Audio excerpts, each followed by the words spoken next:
are good Christians to lie and to make things up and to put words into my mouth or the station's mouth and allege that things have been said on this station, you know. And, of course, we even had one caller who called in yesterday who was very upset that they had taken his line and attributed to me and also twisted it around a little bit. Of course. Yeah.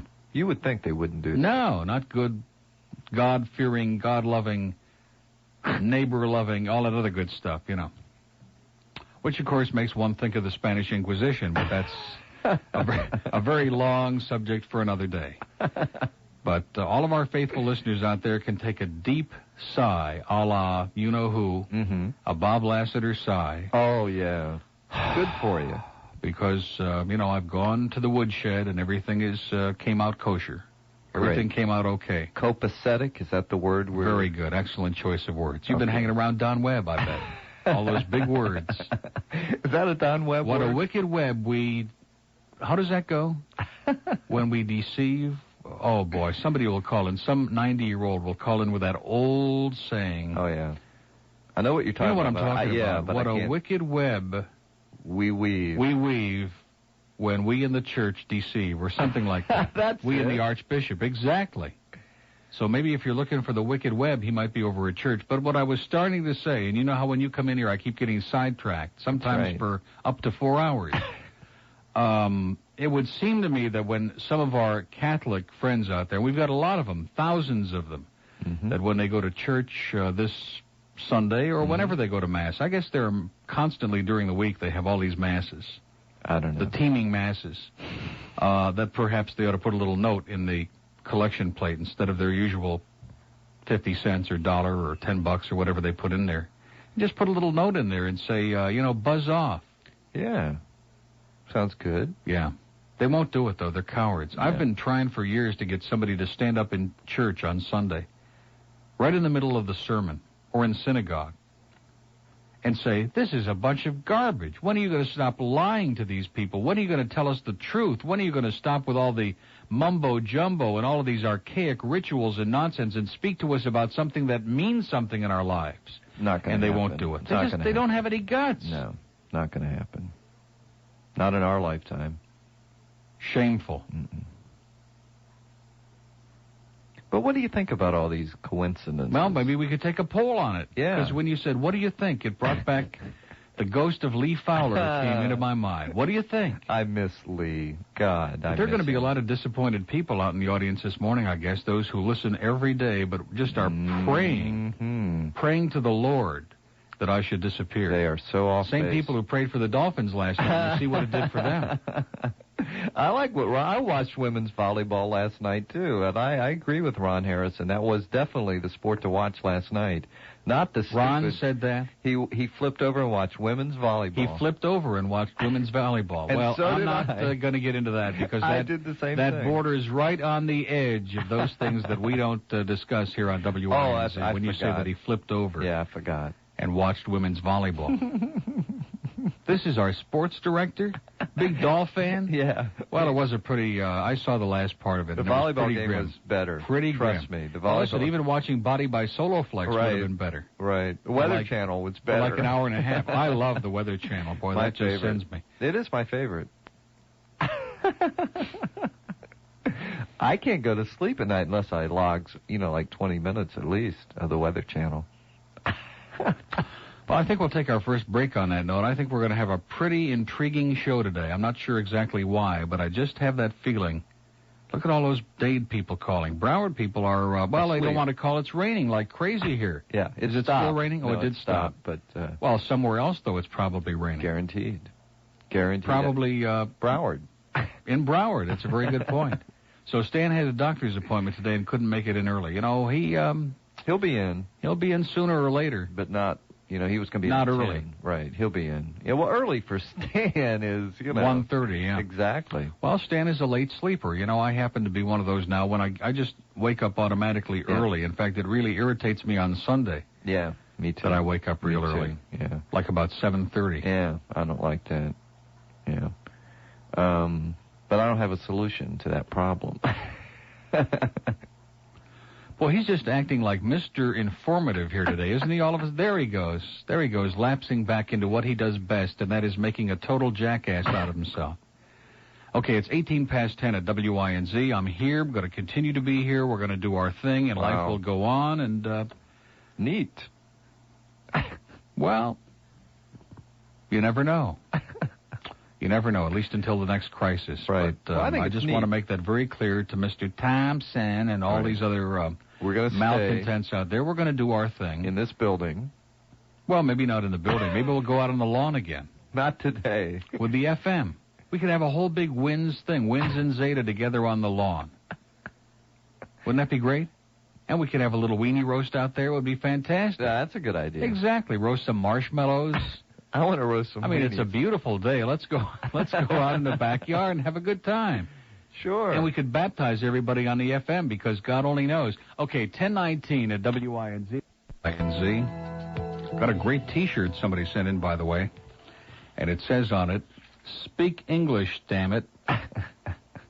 I like that. And it's got a picture of a vulture on it, too. Yes, What is it does. That? Yeah. It's supposed to be an American eagle, but I think that's really a vulture. Probably another coincidence. Probably.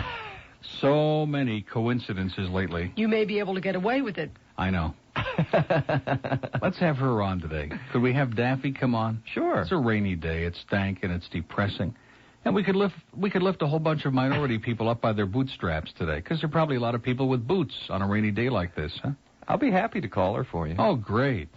It would be like going back to kindergarten again, wouldn't it? Going back to school. We could do, like Ed Cohen says, some of that elementary school humor that he was talking about. Yeah. My good friend Ed. Yeah, yeah. Boy, how they turn on you in this town. They really do, and it hurt. It hurt bad when they turn on you like that. What's that? This is a copy of the letter that I read on the air yesterday. Oh, nice letter to the editor in the Sun Excellent Sentinel. letter. Can I have that? For what? For our records. Our The one that I just tore in half. Yeah, well, I saved the good part. Sure. Yeah.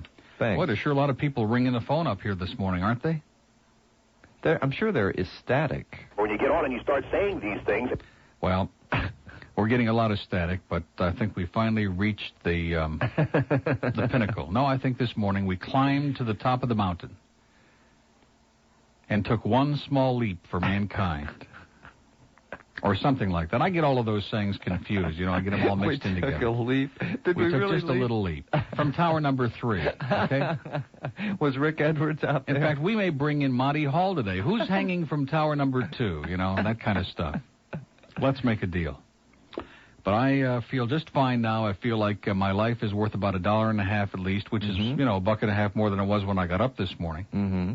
And we're all back to normal. Everybody loves each other, and the crisis has passed. I thought it might. Yeah, and everything is fine. Great. There is no joy in Mudville because Mighty Casey. Some people are upset. Exactly. Well, Dr. Hoofenmouth is probably having a nervous breakdown. I'm sure he's gotten word by now. It'll also have a very... Well, it's a Tuesday, and we have a lot of business to do here today. That'll probably depress him even more, won't it? God, I hope so. Yeah. Well, that's the breaks, Doc. Yeah, we have lots of breaks. Now, if he would just go back to taking care of all of his heart patients, and if Jack would just take care of whatever it is he's taking care of, his fellow mental patients, everything would be fine, and we could all just live happily ever after. Don't call us today, Jack. We're monitoring you, Jack. We're monitoring your office. We're monitoring your phone. Yeah. Don't call us. In fact, there was a guy from Metro in here late yesterday, and he's going to make personal... That's right. Personal involvement. Yep. To make sure that Jack just stays on the straight and narrow path. He said something to me about getting on the straight and narrow path, and I said, well, part of that anyway. Yeah. Exactly. First part. There we go again, encouraging you-know-what. Heterosexuality. Ooh, God forbid. I told you yesterday, no more sex. That'll solve all of our problems. If everybody just stops thinking about it, stops doing it, no more problems. Well, I'm sure there's a chance of that happening. Of course. In this town, it's a very good chance of that happening, because about 70% of the population has already gone into that category. Believe me. I mean, where there's no sense, there's no feeling, But I think we ought to put some of these calls on hold here, because I'm not going to just punch him up again. I don't want to go through that business again. No. Because it's a rainy day in Georgia. Right. And there are a lot of people out there get very nervous calling in when it's raining. Yeah. They're afraid that something evil is going to happen on the phone. I saw an incredible rainbow when I was coming to work this morning, and I should have known. I was on I-75. I was just making that turn off the Harrison Parkway onto I-75. Here was this big, beautiful rainbow, and I should have known that that was an omen of things to come. Absolutely. You should have. Of course. So you heard me again on that show this morning, right? Yes, I did. They keep playing that. It is you. It is me. They taped it off the air, which is patently illegal. And we would never do something like that on this show, right? Oh, man. All right, how do you want to work this, Robin? You decide. I told you. What? Should I close my eyes? No. Okay. I can't believe that they're that desperate in the morning, that you-know-who and Donald and Noodles are that desperate that they got to start taping my voice. I got an idea for them. Why don't they just tape my whole show? And they can play it there in the morning. Of course, we'll take them to court, and they'll lose their license, but that's another story. Don't give them any ideas. Let them play the whole show. They probably do a 7 share in the morning. They keep talking about my return over there. They can't wait. They just love you. They are in a dream world. They're hot for your body over there, trust me. Make no mistake about it. Here's a little message from Rich on the screen. The Misfits are calling already. Well, of course. Jack's already on the phone? I thought he had... He was on the phone? Oh, not him. Not Other yet. Misfits. Well, some like Little League Misfits, not maybe the Major League ones, just the little ones so far. Uh-oh. Oh, blue-haired old farts. Oh boy. They're upset on They're the beach. very unhappy. Yeah. Miami Beach is shaking. Oh, we thought we'd get rid of him finally. Right. We want him off the air now. Get him off. Exactly. Get him off. They're whipping the radio with their canes. They're having a nervous breakdown. They're attacking their neighbors with their walkers. The beach is shuddering this Oh, morning. boy. There may be a minor tremor on the beach and in Hallandale this morning. And I bet you who's really upset in North Bay Village.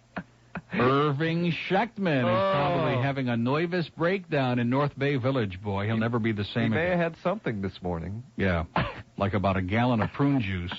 Won't help, Irving. You're never going to get it out of your system. Where did I hear? Oh, when Larry King was on, who was talking about? Larry King was on the Hollywood Squares last week or something, and the question was... What's the question? What? Someone told you on the phone, right? No. What city consumes the most prunes? We already heard that, Yeah. okay? It's very was old. that on this show? It's not. It was from last week I heard it. I couldn't remember where I heard it. Sorry. I'll behave. Don't worry. I think they were right about one part of their complaint. Okay, let's go to Boca first. Good morning. Do you like that tick, that little click on the phone? Now, well, it's probably raining up there. They're not going to hold on. North Miami, hello. Hello? Yes. Yeah, how you doing, Neil? Okay. Hey, listen, you're talking about coincidences today, right? Yeah. Well, I got a coincidence here. Did you ever see Stan Major and Bernard Melter together? Oh, my good friend. Boy, that is a very good point. I never did see him together. You know, and I figure he's got a doctor's appointment today. Maybe that's his excuse. Yeah, Dr. Bernard. Well, you saw what happened to Dr. Bernard. They put him out to pasture. Yeah, I wonder why. He was, he's got to be one of the best on that talk net. Oh, he was my favorite. Who's cooking? Hello, my dear friend. You can call me genius. You can call me friend. You can call me grandpa. He was good. Yeah, the rest of them suck, too. What does that tell you about WOR in New York that they got Bernard Meltzer on every day? Boy. Yeah, well, they should take Bruce Williams and dump him out in the garbage, too. But never on a Tuesday. Today is Tuesday, today's so Tuesday, right? leave Bruce alone, will you please? He, every Tuesday he regresses into that street talk. He does. That's a problem I have with my radio. I listen to you in the morning, and then at nighttime when I go out, I turn on the radio, and there's Bruce on Tuesday. Yeah. Well, it adds another dimension to your life when you get to get into his world with him, and spin a few with dreams, and it adds a whole new dimension for you. Tackle again, Sorry. Like a snake oil salesman. He was going to behave today. I'm trying. Oh, okay. You don't want to get thrown out now. Yeah. True. Because okay, well, listen, have a great life, and we'll see you on Tuesday. Congratulations. We'll see you next Tuesday. Hey, Tuesday. Okay. Yeah, Maybe he'll call us every week, only on Tuesday. I hope so. What's doing? Boy, I'll tell you, that guy is one of the great snake oil salesmen in the history of mankind. He really is. He's got a line of BS that is unprecedented in the history of broadcasting. See, Richard is laughing because I think he rides the board on TalkNet at night. Oh, really? Normally, and he here's Rasta with the mail. This ought to be good. The mail came in a little early today, and of course the audience gets really upset when we start reading the mail on the air. And today being a Tuesday, we don't usually get a lot of mail on Tuesday. Ticking box look again. at that. We didn't even get it in the box today. We just got it in his hands, so to speak. And what is this? We have another box. Is this from the Bahamas? Oh, listen to that. Yeah. It says, rattle okay. What does that mean? It's okay to rattle it. Oh, I see. I don't like the sounds of it. It's from Smith. I wonder if that's from Alfredo Smith at Calder. I doubt it. Now, don't laugh. You don't even know who that is. Alfredo used to be a jockey at Calder, and now every once in a great while he pretends to still be. But, boy, we got some interesting stuff. Now, this feels interesting in this envelope, huh? We're going to have a little fun here this morning. We're going to play Squeeze the Envelope for about the next 25 minutes. Think there's anything good inside this one? Doubtful. I think you're wrong. I think there could be something really good in here. Ooh, look at that. It rattles also. Another box. What is this stuff? Oh, here's a cassette. Yeah, I tell you, it's got all kinds of... No, it's not. It's got all kinds of stuff on here. Can we play it on the air? Shoplifters, Wimpies, Crazy Commando, Frank Zappa. Yeah, we're going to play that on the air. That would be that would be the end. Okay, let's take another caller, too. We do have an open line in Dade, by the way, at 624-9400. Got a caller on a mobile phone. Hello. Neil, how are you? Okay. Just the first 10 minutes of the show this morning, and I was curious whether or not they are restocking the racks. You getting all the old goodies back, or what? Well, I wouldn't go that far. We're not, there are a couple of things that disappeared that probably won't come back, but other than that, everything is just wonderful. Won't come back because you can't get a hold of them, or they won't let them come back? They have put them in the deep freeze. Yeah.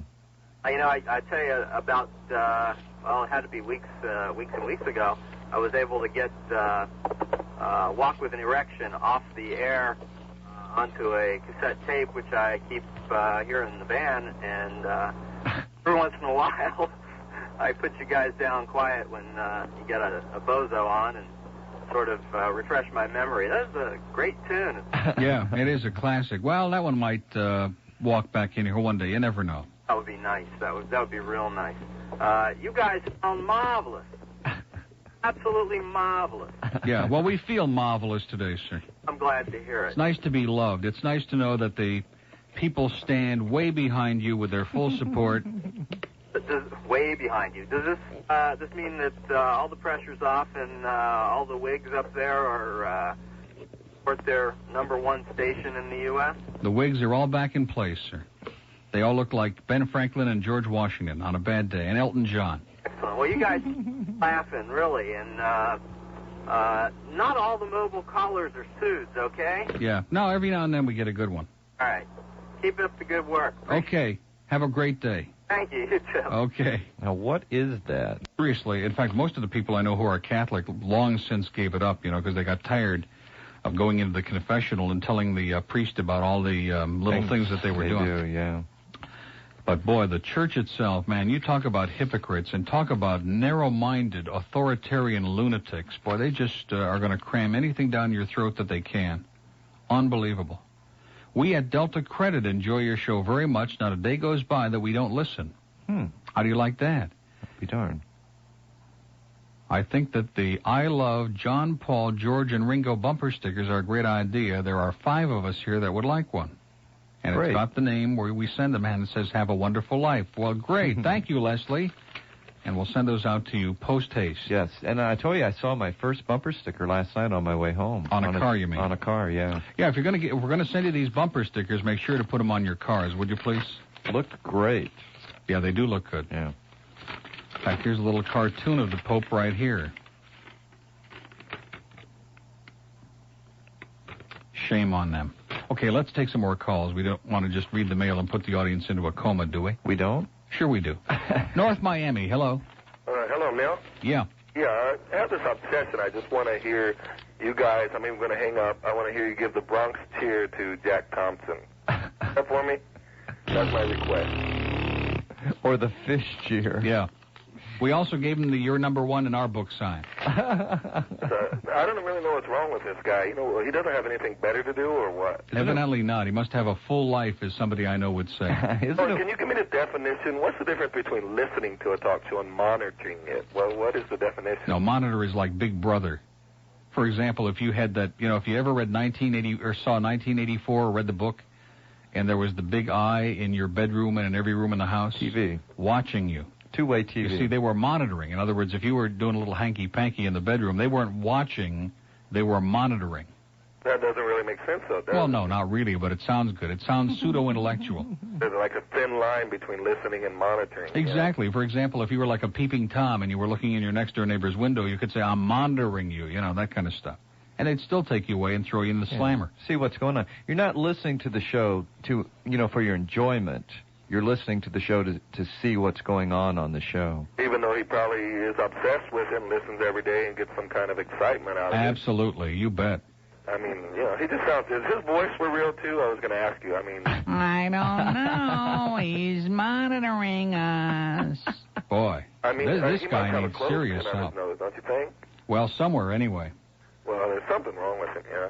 Because... Well, don't lose any sleep over him, believe me. I heard he's a retired attorney. Did you hear about that? He's No. not even active attorney. I hear right he's a retired human being. Well, he's something. And, you know, I'd like to get a couple of guys that look like Rambo and go out and, you know... No, just you know. leave him alone. He's small potatoes. Yeah, that's true. Why should we even give him the credit? Exactly. I think everybody's really gave him too much credit, because, like, Stan even said, well, there's this guy, Jack Thompson, and he's trying to get us off the air. I mean, this guy, you know, he's going to come out in the paper. I'm the one who got Neil Rogers off the air if he would have succeeded, you know? He's not, though. That's what he's trying to do. It's like beating up Muhammad Ali or something.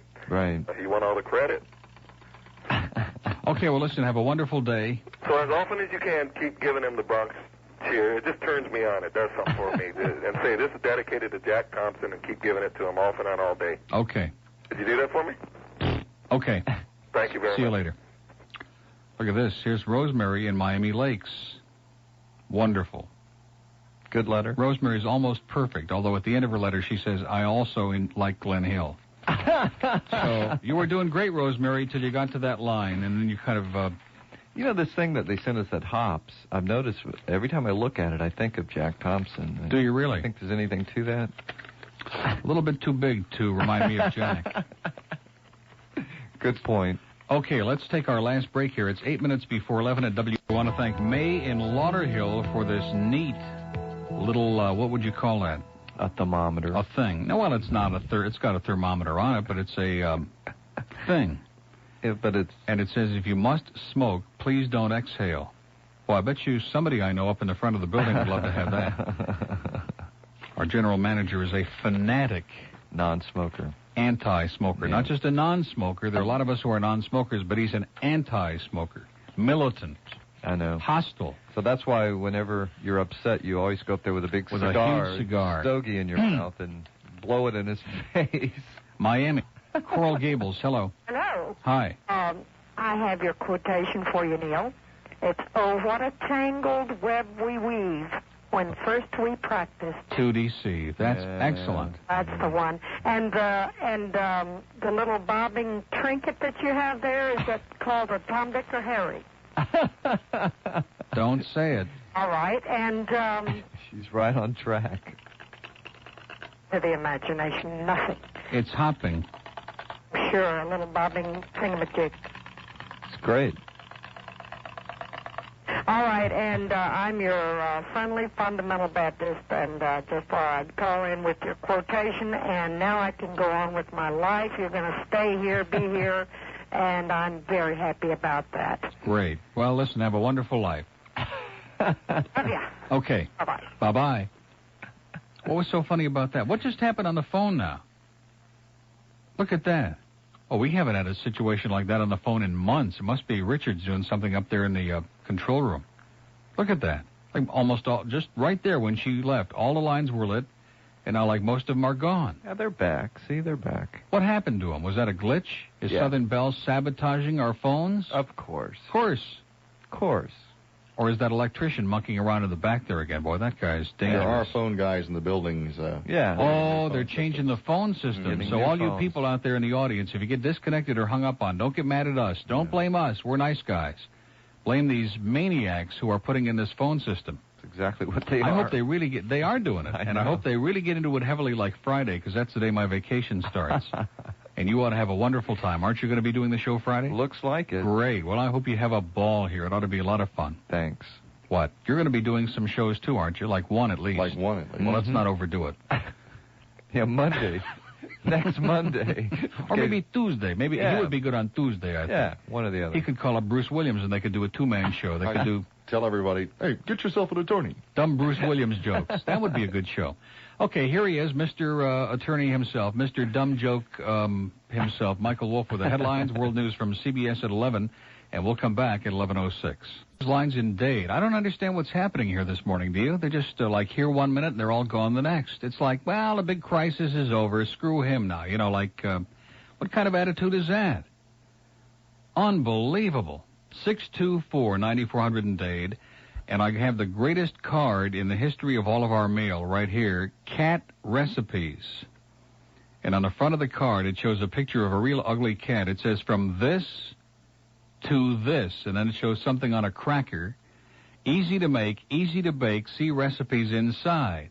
And you open up the card, and the 4 recipes are for kitty fritters, kit and canary quiche, curried cat, and rotisserie Chinese cat. And to give you an idea, I want to get the cat lovers real excited. The rotisserie Chinese cat, it says this is a splendid recipe developed for use with modern electric rotisseries. When done, the cat should be crisp on the outside and almost jet black. And it has the ingredients: 1 5 to 6 pound cat, salt and parsley to taste, a 1/4 cup molasses, Chinese brands preferred, 1/2 cup of soy sauce, 1/4 cup of sherry, and a small clove of garlic. 1. Wash and clean cat, being certain to dry well inside and out. Sprinkle the cat cavity with salt and insert the parsley. Truss the cat securely, fold the legs under and tie close to the body. Tie the hind legs together, then bring the tail across the chest and tie securely around the neck. Make sure that all legs are tight so as not to break off during cooking. 2. Combine remaining ingredients in a saucepan and heat over the flame for 5 minutes. 3. Insert spit rod through cat cavity, balancing it carefully. And 4. Roast until tender, about 2 hours, basting every 15 minutes. When done, drumstick meat is tender when touched. Oh, boy, this is my favorite. And I heard some old bag calling Alice. It was he had like 10 minutes in his show left yesterday. It was the only call that he could buy. And she was going on a sued old bag from New York about, well, she heard that some of these hosts don't like cats, and only crude people don't like cats. Those of us who love cats are smarter. Oh, boy, she was great. So I hope she's listening today, and I hope she's got her microwave all worked up. Let's go to Sunrise. Hello. Neil. Yes, sir. Good morning. How you doing? Oh, I'm a toy salesman, and I keep hearing this sound in the background on your show today. Yeah. And I've got an interesting story about those little Richards, as you call them. Mm-hmm. The guys won't touch them. The girls love them. They'll grab them. They'll wind them up. They'll watch them hop. They'll scream. But absolutely no reaction from the guys. I know some guys who touch them. Well, some guys. I'm just, in general speaking, it's never 100%. As you can tell, some of your listening audience, Hefferman, Thompson, etc. But I'm in 100% support of you. Glad things are going a lot better. And keep up the good work. Thank you. Thank you very much. Okay.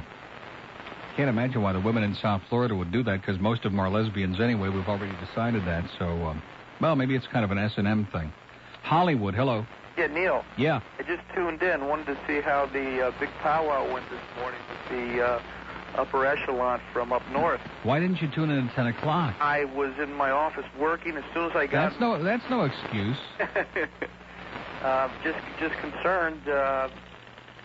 fellow listeners, and mind saying it again? Everything is just sensational. They love me. I have the full support and all of that other good stuff. All right. Well, I'm real glad to hear that. There may be 1 or 2 things that we won't be hearing again, but, life goes on. That's right. It's some of Neil Rogers is better than none at all. Exactly.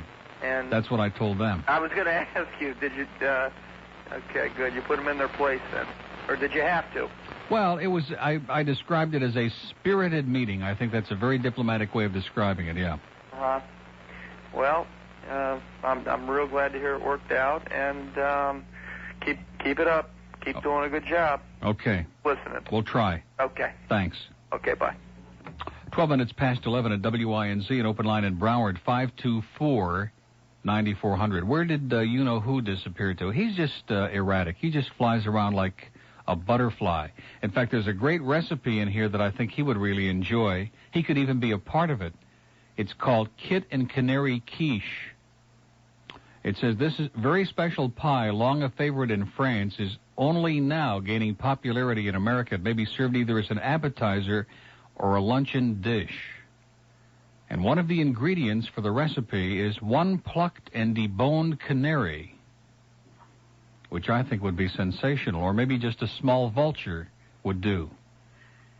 Kit and Canary Quiche. Did you hear the recipe for rotisserie Chinese cat? Yes, I did. Delicious. They were trying to pluck me out in the hall. Do you see this? From this to this. Oh, you got it. I wish we had TV. Easy to make, easy to bake. From that ugly cat to a beautiful little dish in just a matter of minutes. And you open the bottom of the card, it has a big meow. Some people are upset about this. Are they really? Oh, yeah. We have cat lovers in the building? Not in the building, but in the audience. Oh, we've already gotten calls? No. But then how do you know people are upset about it? Trust me. That old bag that called Alice yesterday, she's upset. There are some other radio stations in town. You know, like stations where they play your voice? Oh, yeah. Which one could that be? I don't know, but... They may flip their noodle over this, huh?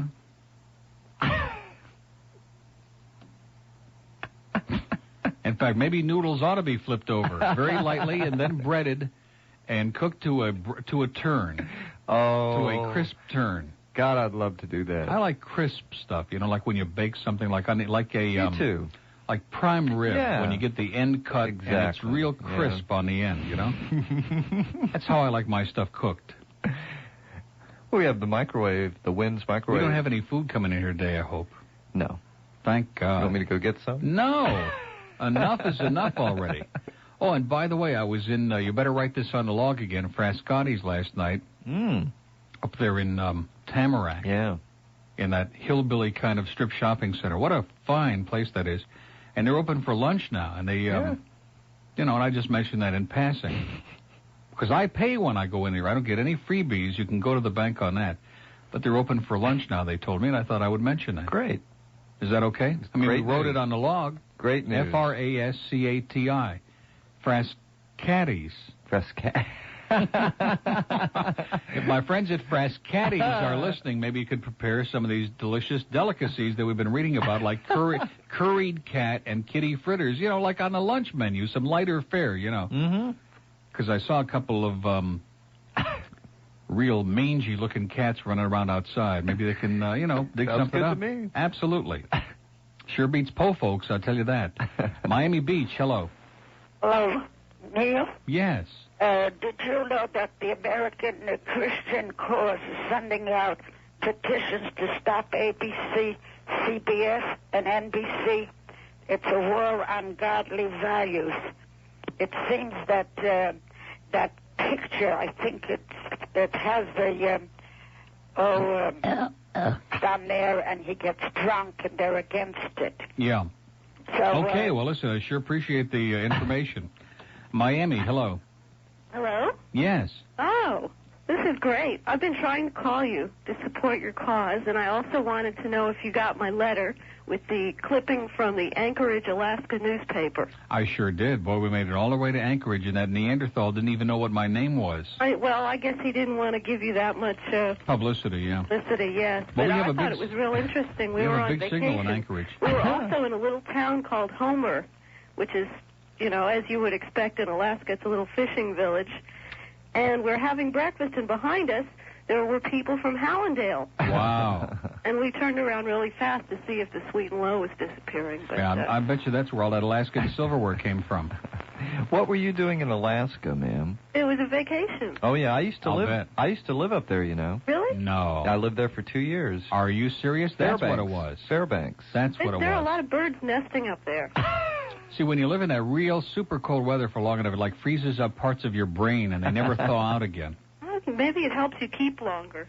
Yeah, it does. As a matter of fact. Exactly. It's like sometimes here in this studio, like we're aging meat in here or something.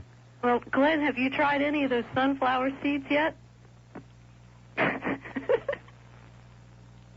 No answer. He's just... what are you talking about? He's just giggling. That was in my letter, too, about the kind of bird seeds that help birds to chirp more hideously. No, I haven't tried any yet. I think some of those would be great in that curried cat recipe that would fit in perfect. Now, there's a thought. Yeah, with the parsley and the curry powder and a few sesame seeds. That would be great. Anyway, I'm going to make a tape of my bird. Yesterday he was listening to you, and he was just chirping away like crazy and whistling and saying his name over and over again. Now, what is his name? My bird's name? Yeah. Boy George. He's quite a bird. Boy George. I bet he rides his perch side saddle, huh? Sometimes. There's a message coming on the screen. They are requesting. What is this request hour again? Oh, they want to hear the crepitation contest. I haven't had time to put that on tape. I was in a meeting till 2 minutes before I came on the air. Now, do we dare play that tomorrow? Bob? Okay, yeah. Tomorrow. When he's safely There's on. nothing wrong with that record. It's funny. It just got a few sounds in it like, there's nothing wrong with it. I heard part of it. It's hilarious. Oh, it's incredible. Well, I just wanted to congratulate you on winning. And on winning what? Well, you get to stay here. Oh, is that winning or is that losing? I think that's debatable, to be honest with you. I thought you liked South Florida. I'm not going anywhere. I do like it here. I love it. The climate is great, and the people are so friendly and so sociable. And nice. It's great. They're so courteous. Everybody is so progressive here, and we got a wonderful governor, and the politicians are all so sharp, and it's great. I like the way how courteous everyone is on the expressway. Exactly, and they all are such expert drivers here. It's great. What the hell could anybody want? I don't know.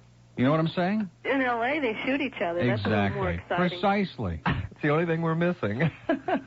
They used to do that here. I think that'll be next week, probably. You know. We like to copy anything they do in California. Well, all the trends start out there and move east. Yeah.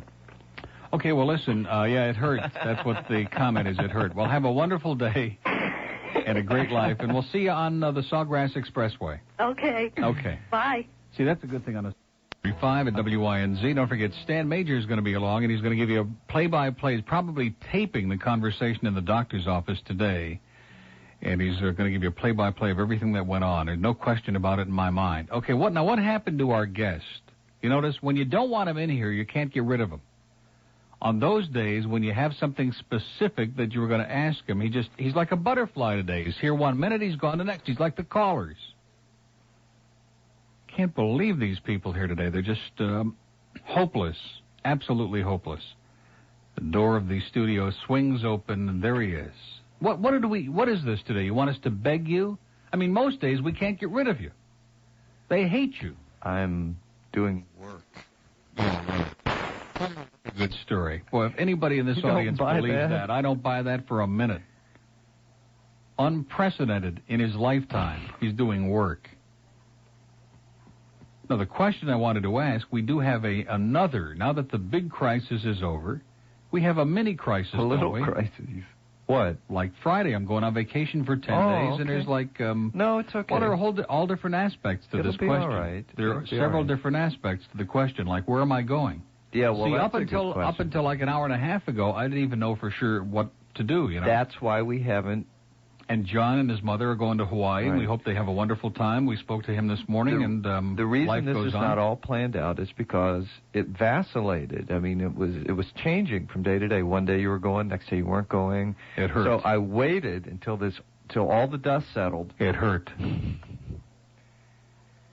And it's going to all fall together. Don't worry. Yeah. We'll work on it the rest of this week. Everything will be fine. Life will go on. It'll be okay. But where am I going? That would be a good question for the audience, wouldn't it? You were going to postpone this. There are several people in there who have a suggestion. I'm not postponing anything. Okay. I just said that on the air in a moment of I know. Crisis.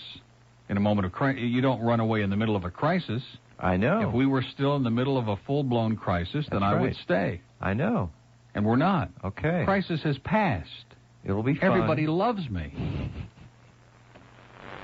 I'll do Friday's show. It's like when a general manager of a baseball team gives, like when George Steinbrenner gives his manager a vote of confidence.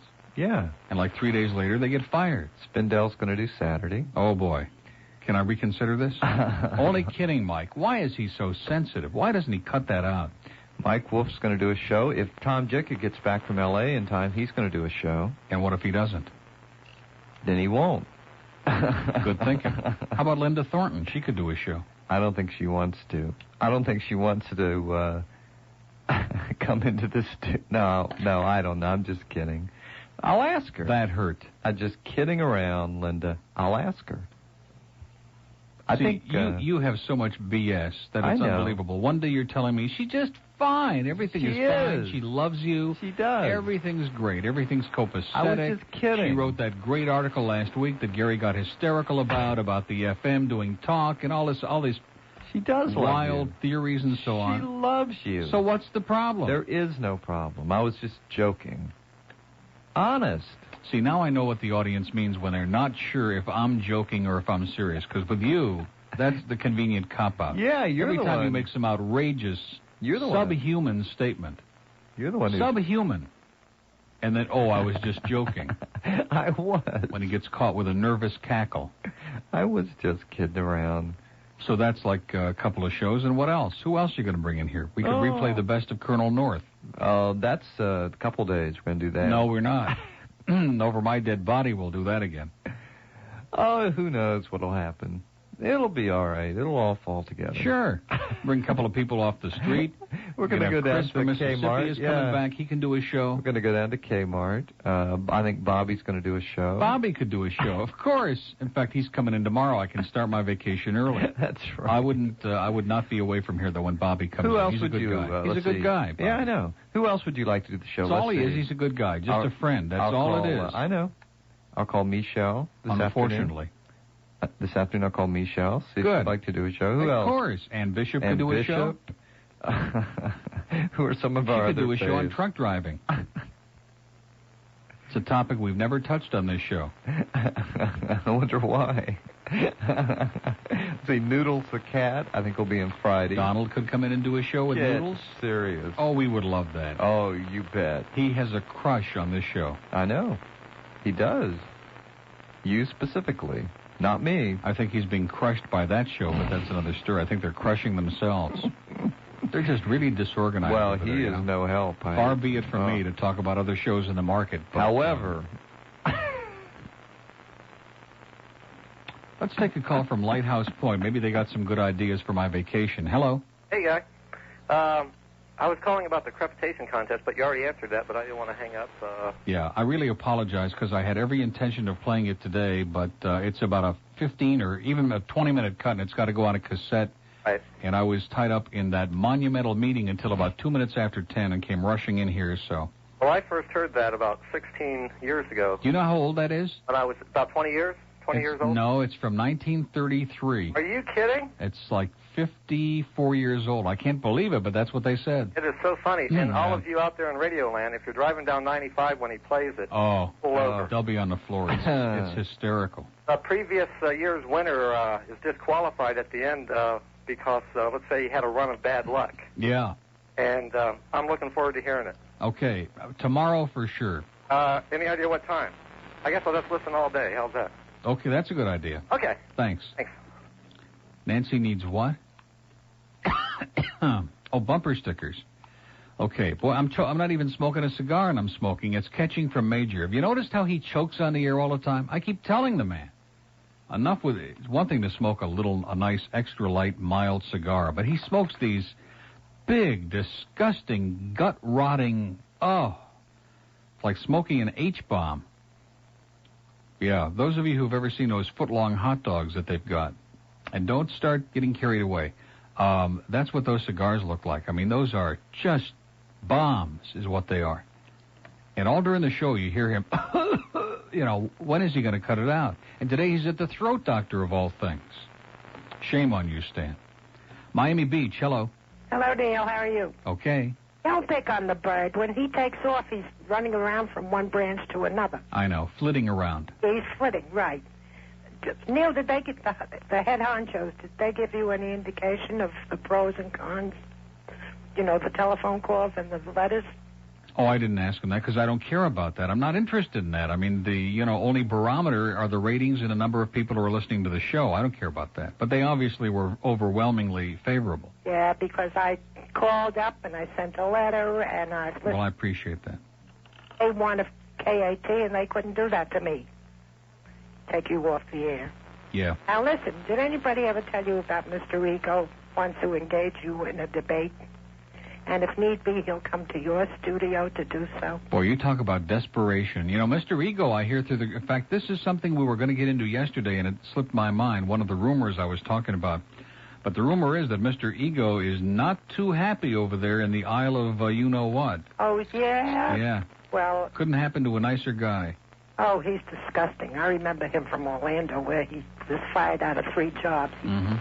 Just hit it lucky when he came here. Well, he hit it lucky because he moved into a station that already had a well-established audience, and he benefited from that. And because Dopey Alra and Tell gave him the job. Yeah. Right? And with no competition, he didn't even get a decent rating all the time. Exactly. And now things are not so rosy over there, so I think that in spite of all of that money, he's going to find that the short term may not have been such a great idea. Neil, do you have any idea how long his contract is? 3 years. 3 years? Yeah. 200 big ones? Well, don't be so sure about that part of it. Well, they'll rue the day. I guarantee you. Well, when the next book comes out, there are going to be a lot of people ruining the day. Yeah, right. So he wants to debate me on what? He didn't say, but he just would like to debate you. Yeah. Tell him there's a fat chance. Even Dane to come over to your studio. Oh, sure. He's inviting himself, kind of like Jack Sullivan. Jack Thompson. He wants to invite himself on the show, huh? Well, I knew you wouldn't do it, and no if you chance. ever did, you would vanquish him. No way. Be sorry for that. Okay. Thanks very much, and I'm glad you're here, and you stay here forever. Life is wonderful. Right. Okay. See you later. So long. Fort Lauderdale, hello. Hello. Hi. Congratulations that you're still here. I'm glad Thank you you. didn't go into the fanatics. How about that? Yeah, I think it's wonderful. Now I wanted to ask you a couple of questions, though. Did you could have gone anywhere you wanted at this point, I think, if things had gone for the worse. Well, I kind of indicated that to them, yes. You keep saying how quote unquote wonderful the Miami, South Florida area is, and yet you. I didn't say that. I didn't say that. Don't put words in my mouth. Well, then you were saying how great everything was and how courteous the drivers were. Oh, I was being sarcastic about that. You took that seriously? No, I know you were being sarcastic. Oh, okay. You're still here. Yeah. If you could have gone anywhere. I'm glad you're here. I just wanted to know why you were... Because I like the weather. I lived up north for 30 years, and I don't like that weather. I can't handle it. I really can't. Mm-hmm. And after you've lived in Florida for a few years, your blood thins out. Oh, yeah. And when you go back up north and you get just a couple of those chilly days, you're like on the verge of pneumonia, and I don't think I could survive that again. Yeah, I know. I was from New York myself. All the young people that were born here and have grown up here and lived most of their lives or all of their lives here, they don't know how lucky they are. Mm-hmm. I mean, they have missed a lot of other things, but as far as the climate is concerned, and as far as the wear and tear on your body, boy, I tell you, it's a killer. Mm-hmm. One other question though, my husband wants to know that if he could send in if he sent in a blank tape, he'll pay any amount of money, he'll pay money to have any of the band, quote unquote band songs. No, he doesn't have to pay money. Just have him send us a cassette. We got a whole bunch of stuff we'll put on there for him. Oh, wonderful. He especially wants to hear the I-95. It's on there. Shall I say the word? Sure. Okay, I'll say it. He wants to hear the I-95 asshole. It's on there. But, okay. So where do I send it to her? Can I just get the address off the phone book? Or? No, WINZ, Miami, 33055. 33055. And just put attention the bird. Bird. Okay? Okay. Okay. And I'm glad you're back. Thanks I'm a lot. So glad. Thank you so much. One of the best things to happen to radio down here, bar none. Thanks. Okay, bye-bye. Bye-bye. 24 till noon at WINZ. Look at all this good stuff. What is that? Oh, now that is dirty. Okay, we can't describe that. That's for Stan. No. This one's for Stan. Another Happy one's man. for Stan. What do you do with this? You don't wear this around your neck, do you? It's a keychain, isn't it? Oh, it's a keychain. Isn't that cute? Boy, they're doing dirty things in there. We're not going to talk about that. See, we don't do that stuff on this show. In spite of take what it they to say. Calder for luck. And look what they're doing. Oh, now this one is cute. Look at that. Oh, it moves. It's a moving one, and they're doing some wild stuff on this, whatever this is on this keychain. Look at that. Now, who is this for? Oh, this is for me to take to Calder for good luck. And where's the one for Stan? That one's for me, and here's Stan is still... Excellent. Oh, that's the one that's got nobody on the other end of it. Just Stan. Okay, let's take a break. It's 2:23 before noon at WINZ, and we'll come right back. 20 minutes before noon. We have another break this hour, right? No, that's it? We did it all? Boy, he is just so... efficient. Efficient. I mean, almost to a fault. Only kidding now, just kidding. Cheerful and efficient. Exactly. We have a letter here to you, which is really astonishing, from the desk of John Cipriano in Boca. Yep. Mr. Glenn Hill, WINZ Miami. Dear Mr. Hill, I am appalled at these sleazy jokes that have been aired about Pope John Paul II by your blank disc jockey, Neil Rogers. I do not listen to your radio station and would not have known of this scum had I not read it in the newspaper. I will write to the advertisers and let them know how I feel as well. Signed, John Cipriano, Boca Raton. Mm-hmm. How do you like that? Doesn't even listen to the station, allegedly. Read something in the newspaper, and now is going to write letters to the advertisers. And I'm sure the advertisers are really concerned about people who don't even listen to the station. I mean, that's clout. You know what I'm saying? Now, what's sleazy stuff about the Pope? The Pope smokes dope. The Pope smokes dope. God gave him the grass. The Pope smokes dope. He likes to smoke in mass. Okay. Oh, this call from Boca could be Mr. Cipriano. Hello, John. No, this isn't John. Okay, sorry. Okay. Well, I was taking a chance. I don't have the intensity that John does. Okay. I'm caller. Are you appalled? Yes, I'm definitely appalled, and I'm Peter, Mary, and John too. Good. Anyway, I like Glenn. I think he's a great addition to the show. Well, nobody's perfect. I'm a little disappointed, Neil, though. I think that as far as Gilbertson's concerned, I think he kind of gave in to him. On what? Well, I think I see, I've listened to you for, I guess ever since I've been down here at nighttime and now in the daytime. And I think, over the last couple of weeks you've been talking about this situation with Maine and everybody's writing those letters and you talked about this big meeting and I think that you came out of the meeting, and I get the impression just in listening to you that you had to give in to a lot of their demands. On what? See, the tone, On what? The tone of the show is not what it was. Well, I think... The tone of the show is not what it was? I've just come back from about 3 days of almost a nervous breakdown. Oh, I understand. And I'm trying to come back into some kind of sense of... humanity, and you're telling me the tone isn't what it was? In what respect? Oh, it's different. Well, I think first of all, they've eliminated a lot of your card. You can't play a lot of... Like how many? How many? Well, I can't count them. I don't know. I just don't... Only two that I know of. Well, I think there's a lot of them that you're not going to be able to play. Like what? What would you like to hear? Like what? I hear the I-95 song. No, that's one of the two. Oh, okay. I mean, two carts are not going to make the whole show. This show was on long before we ever played that record.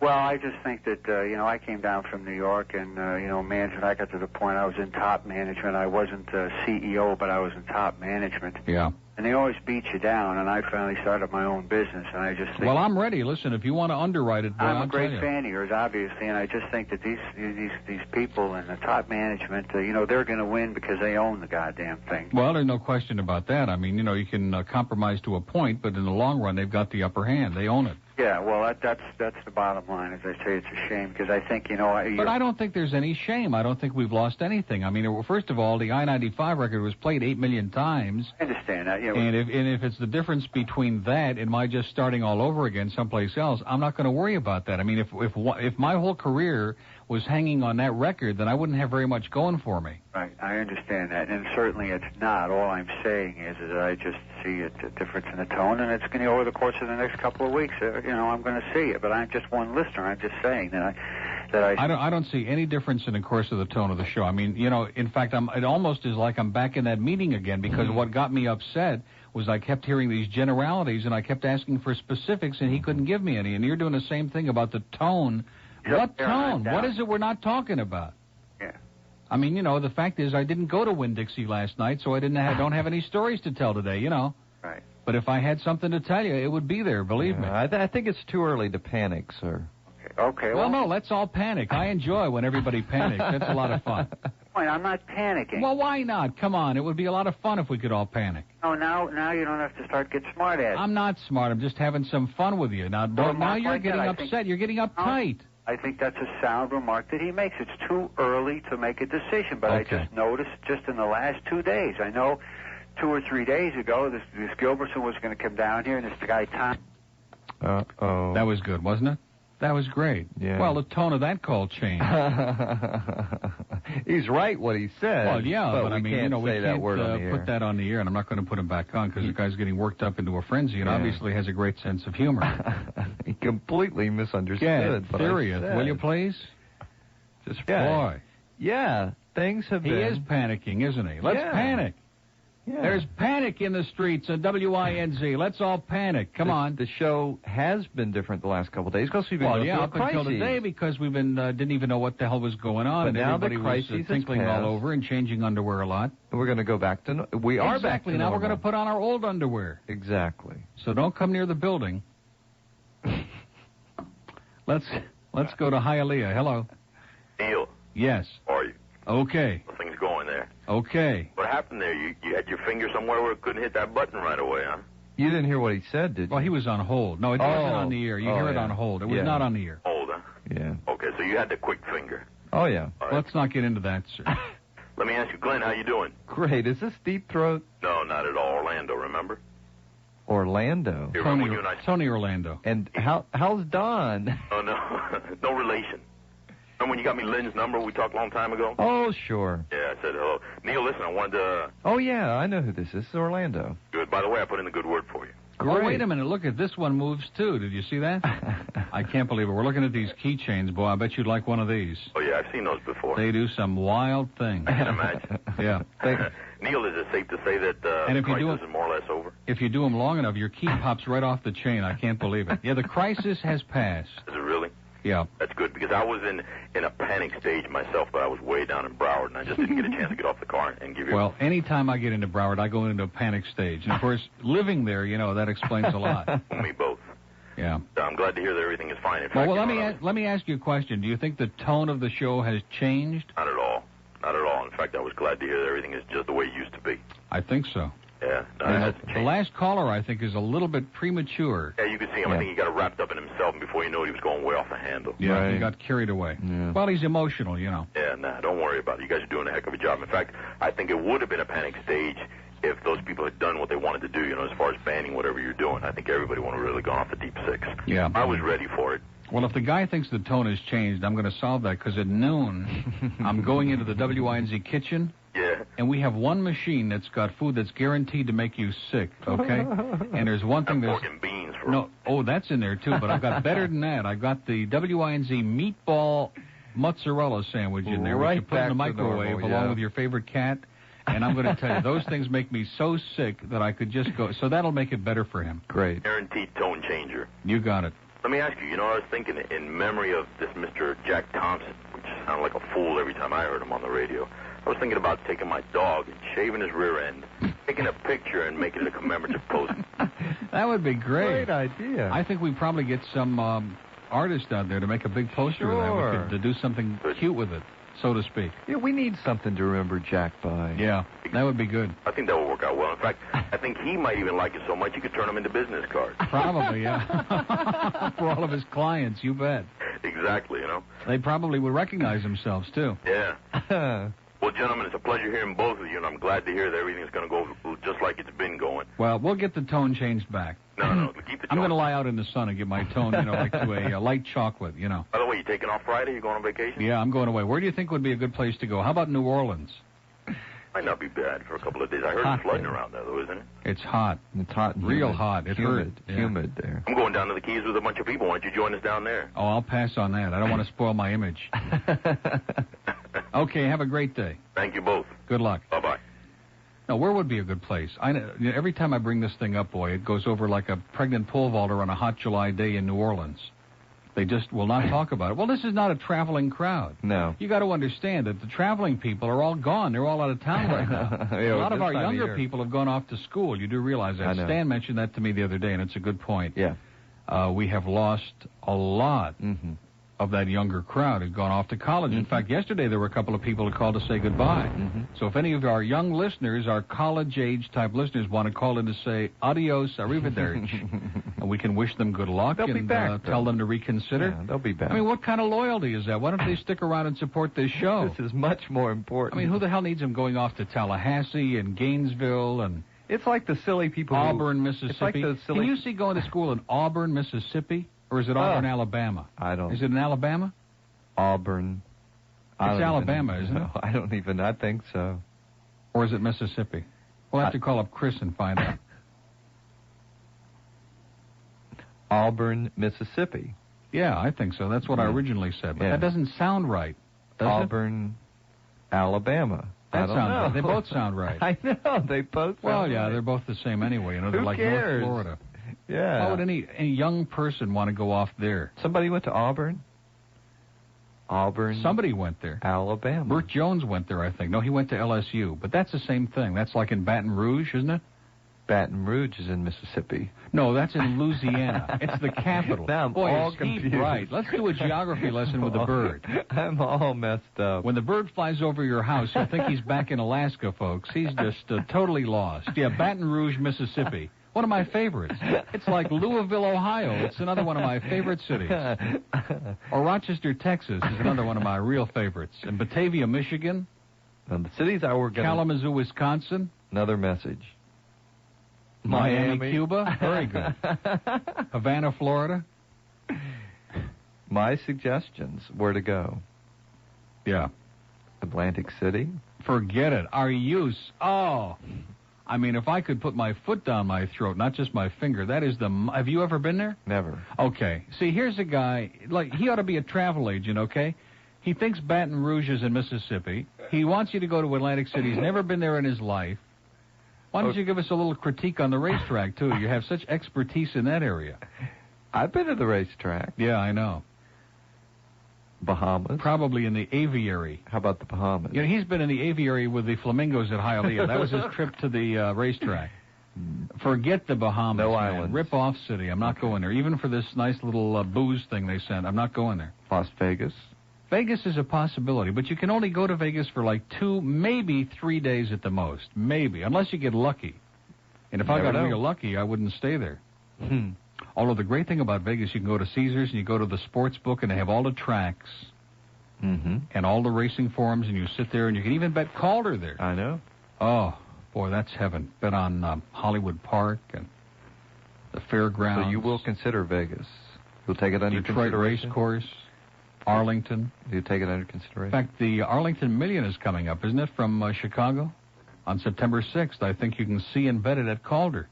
And since we gave you Java Gold in the Travers Saturday, I won't be here, though, then.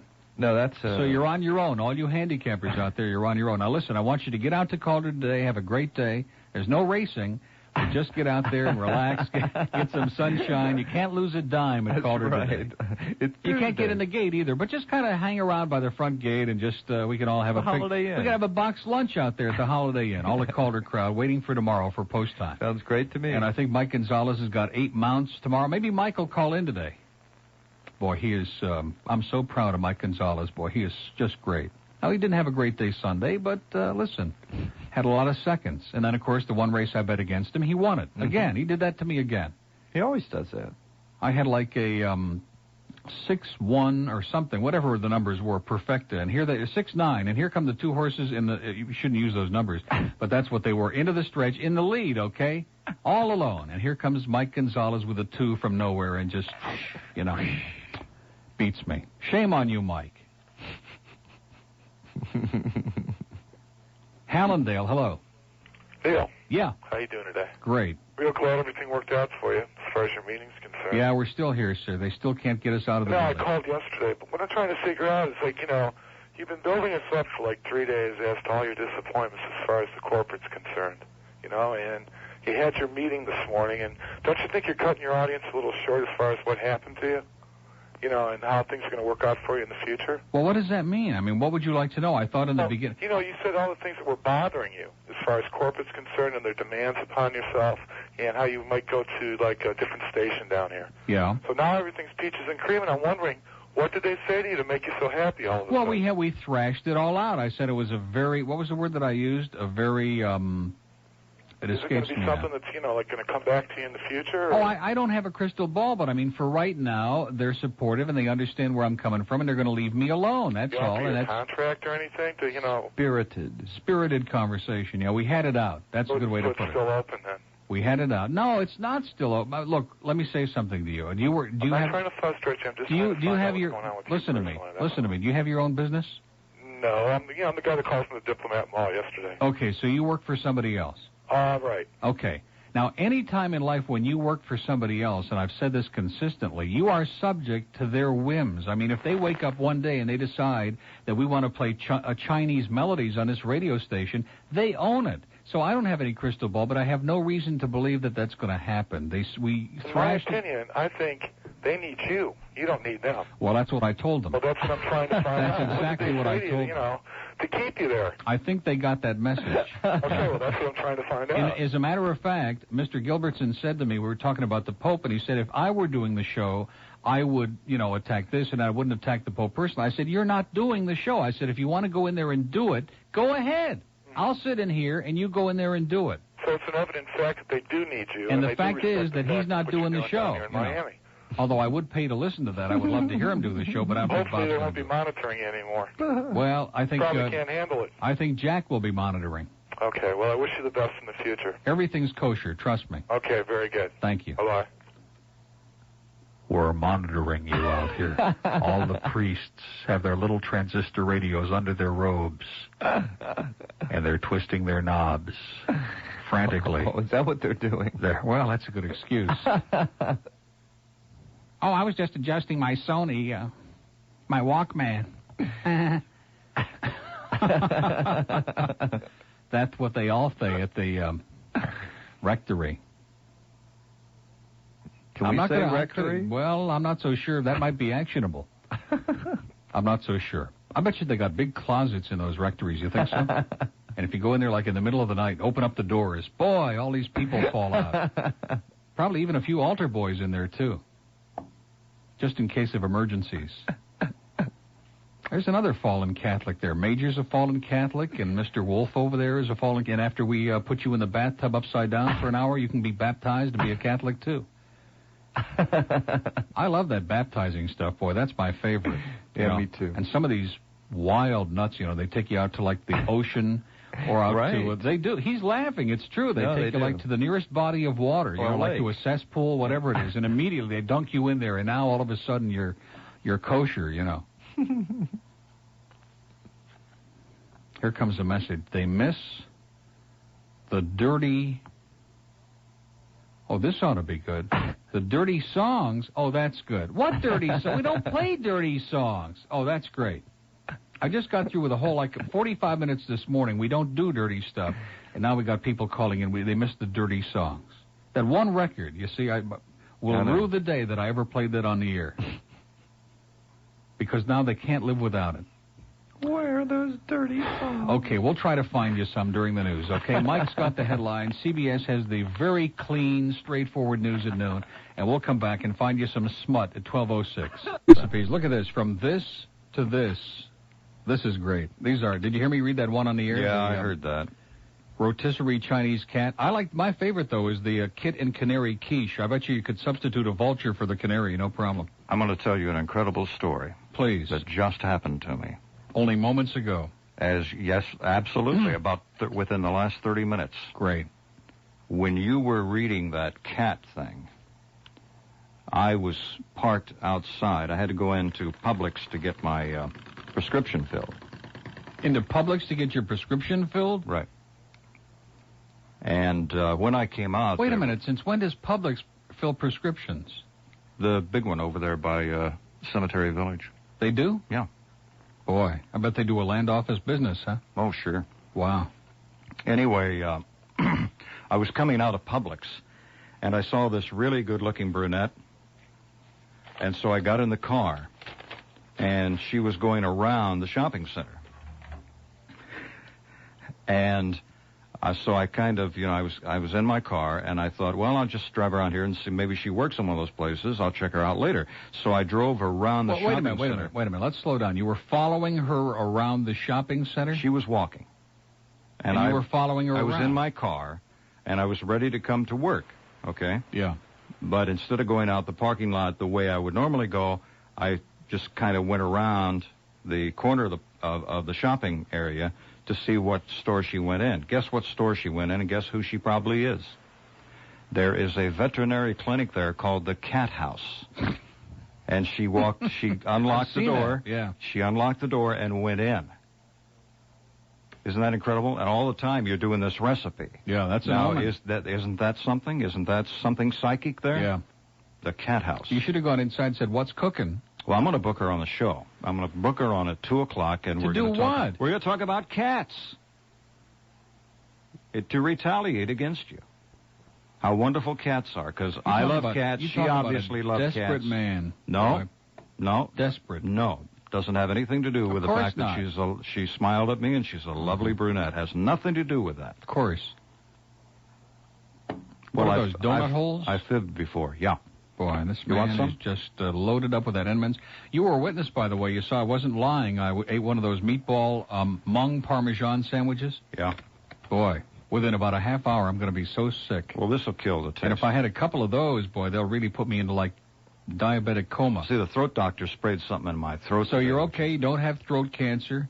I don't. He's very good. Can I mention his name?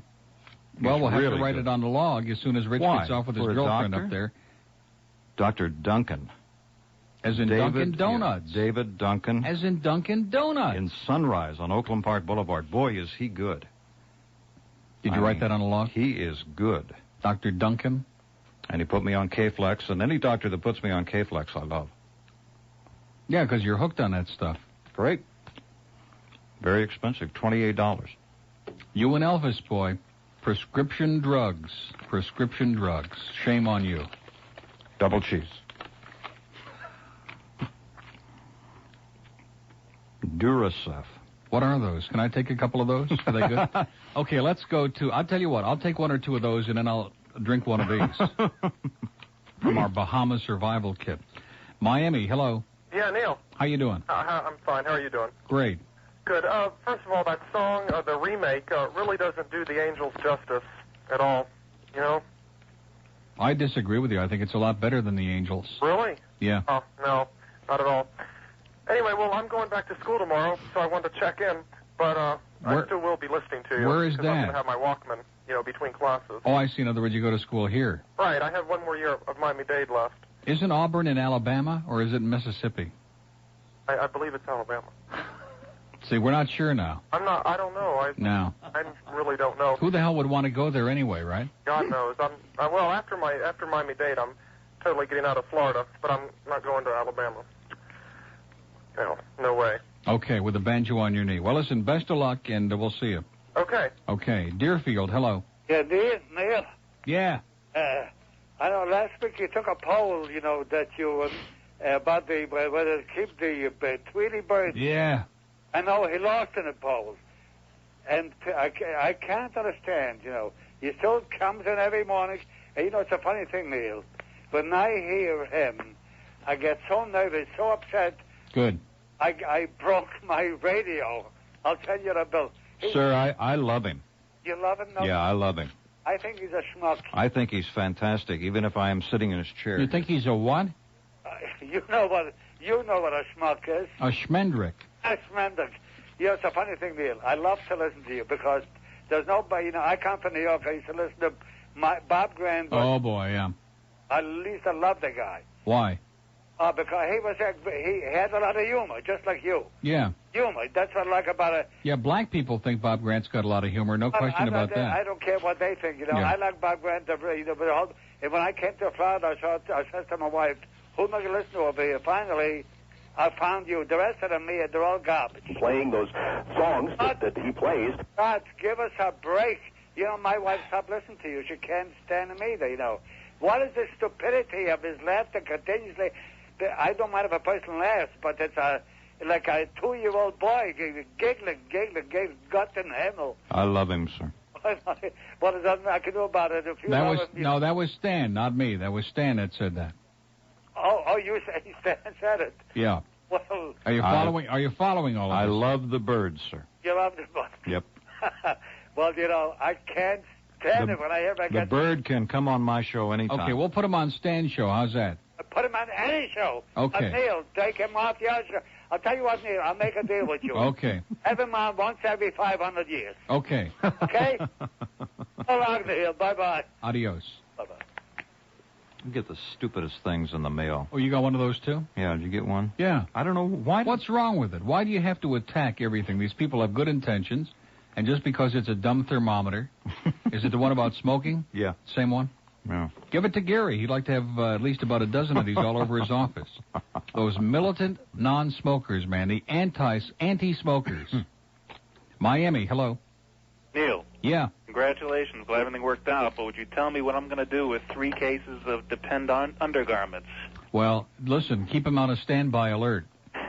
I think I'll send 1 case off to the Pope. I would send him over to IOD, as a matter of fact. They can use them immediately. This is the computer friend. Did you get my, what to do with the bird? Were you the one that sent that? Yes. You mean the cat recipes? Cat recipes. This was last week. Oh, yeah, I sure did. Full choice. Yeah, very good. Good. Okay. Nice to hear you again. Thank you. Did you smoke up there in the big office this morning? No, I sure didn't. I put out my stogie before I went back there. I'm no dummy. Really? There was smoke in the room. Believe me. There was some smoke, especially about 9:45. There got to be some real smoke in the room, and we had a real... What? I can't think of that word that I used. Oh, the one off the air that you used? You can't use No, the the one that I used on the air to describe the session. We had a spirited discussion. Yeah. And I said, listen, if you want to go in there and do the show, go ahead. No problem. You know, I'll sit in here and I'll smoke my cigar. Just go in there and do it. I mean, the bottom line is, we're not doing it. And the real bottom line is when they begin to understand who these idiots are, and when I showed Bob see, he only gets selected things out of context, but when I showed him this sheet that I got from our friend Jack Thompson, that looks like a little child wrote it, and then, of course, you listen to him on the air. Ah, you having fun, Neil? I mean, this is a guy who's allegedly an adult, an attorney no less, or whatever, who belongs in a rubber room, who's behaving like a 2-year-old child, who suffers from terminal homophobia and bigotry, and he's going to tell us what to do? And so the bottom line is that, here's a woman in heat. This ought to be for Stan. Hello? Stan. Oh, there she is in the shower again. Roll your tape recorders, fellas.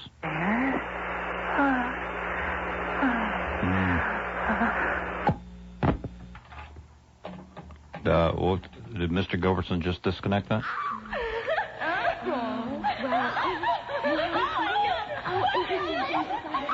Okay, there's our live Eye in the Sky mic hanging over pubics. It's 20 minutes past noon at WINZ. Let's take... When I look out into your eyes out there, when I look out into your faces, you know what I see? I see a little bit of Elvis in each and every one of you out there. Let me tell you, well, Elvis is everywhere. Elvis is everything. Elvis is everybody. Elvis is still the king.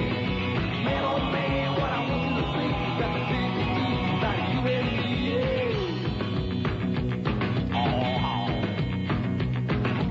Elvis is everywhere, man.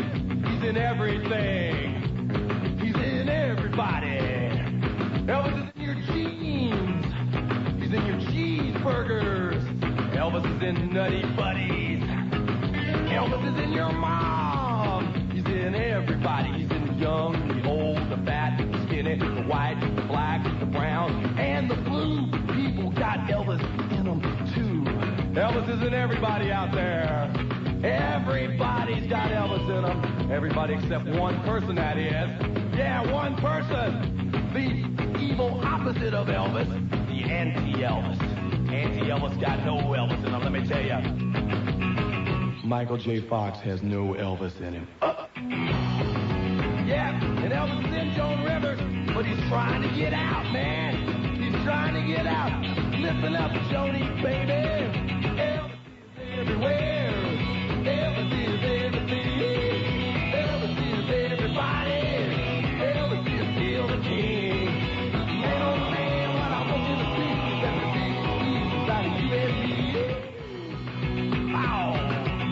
Man, there's a lot of unexplained phenomenon out there in the world. A lot of things people say, what the heck's going on? Let me tell ya. Who built the pyramid? Elvis. Who built Stonehenge? Elvis. Yeah, I mean, you see guys walking down the street pushing shopping carts, and they think they're talking to Allah. They're talking to themselves, man. No, they're talking to Elvis. Elvis.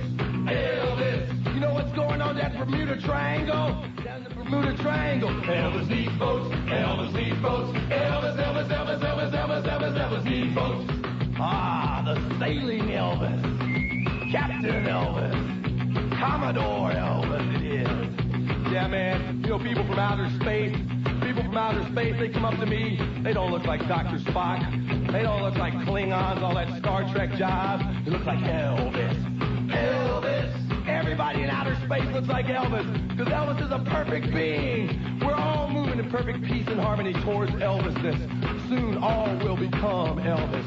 Everything, everywhere will be Elvis. Why do you think they call it evolution anyway? It's really Elvis-lution. Elvis-lution.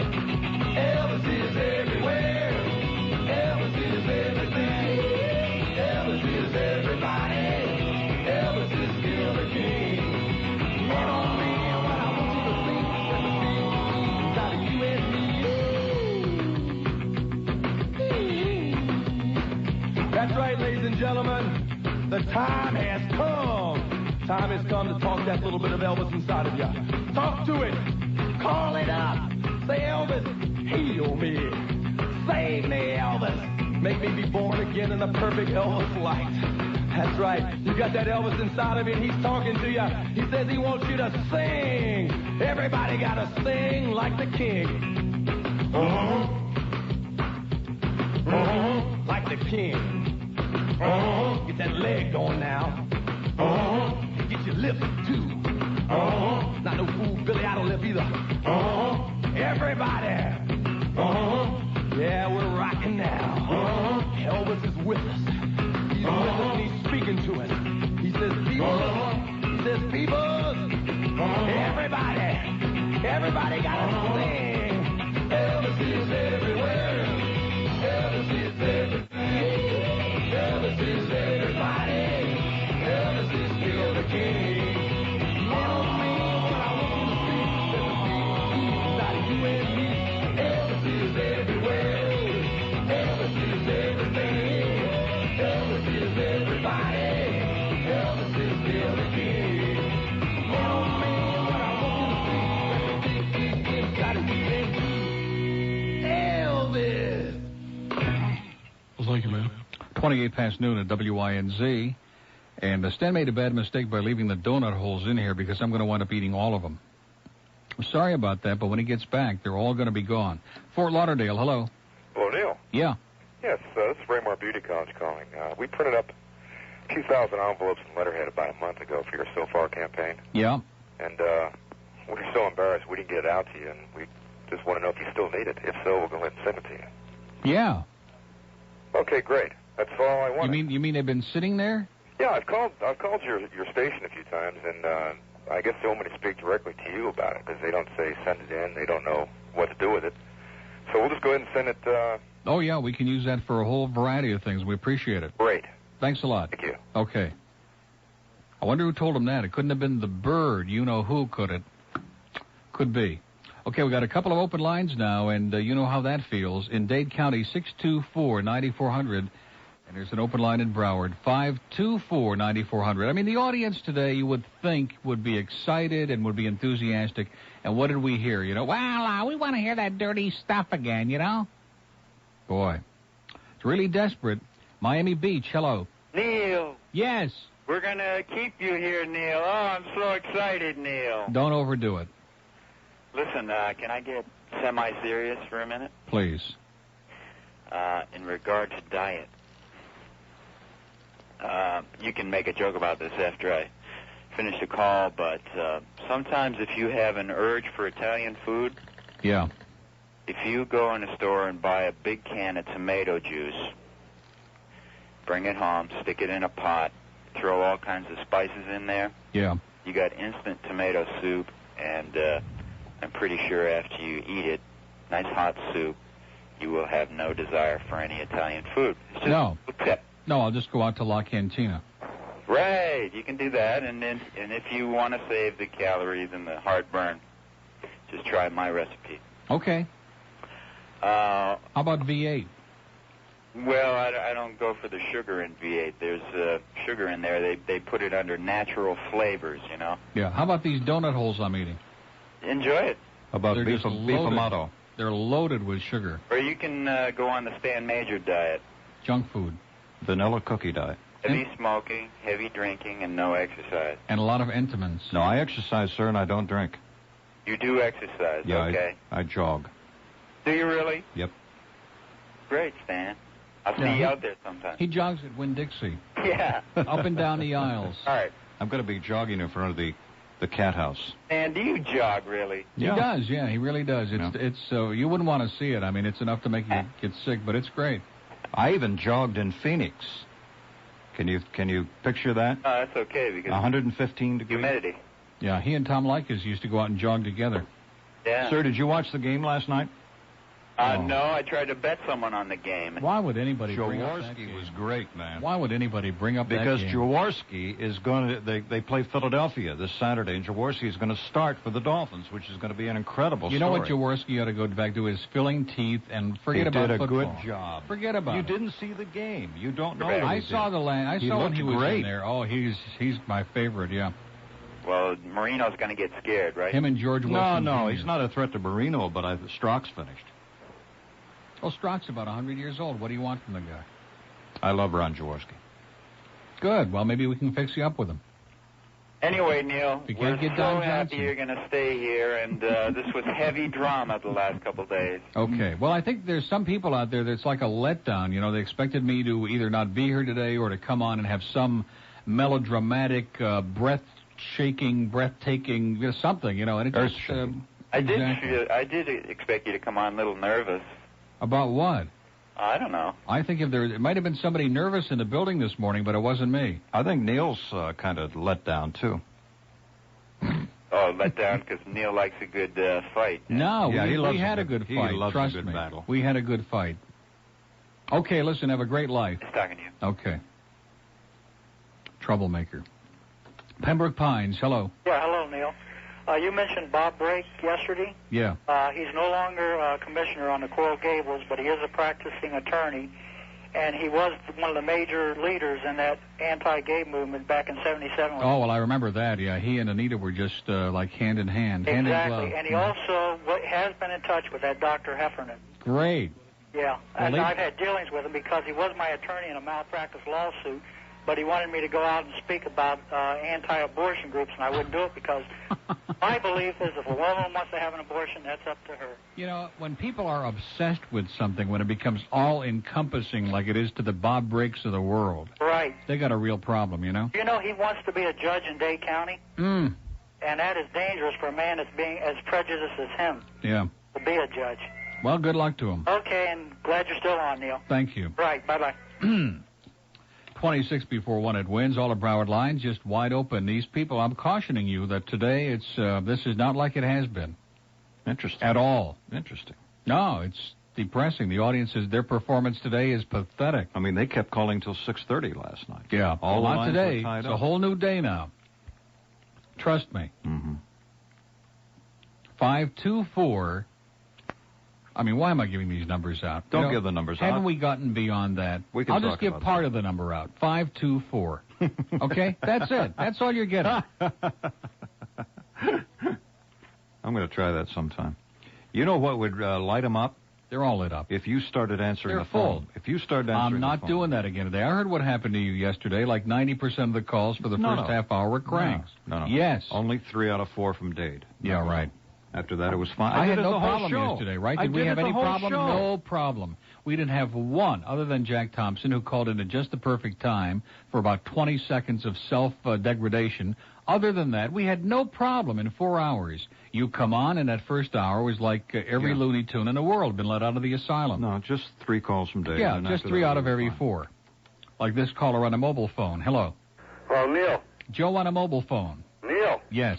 Listen, I know Stan's there, and I spoke to Stan last week, and I personally want to apologize to him. Good, go ahead. Over the phone. Stan? Yeah.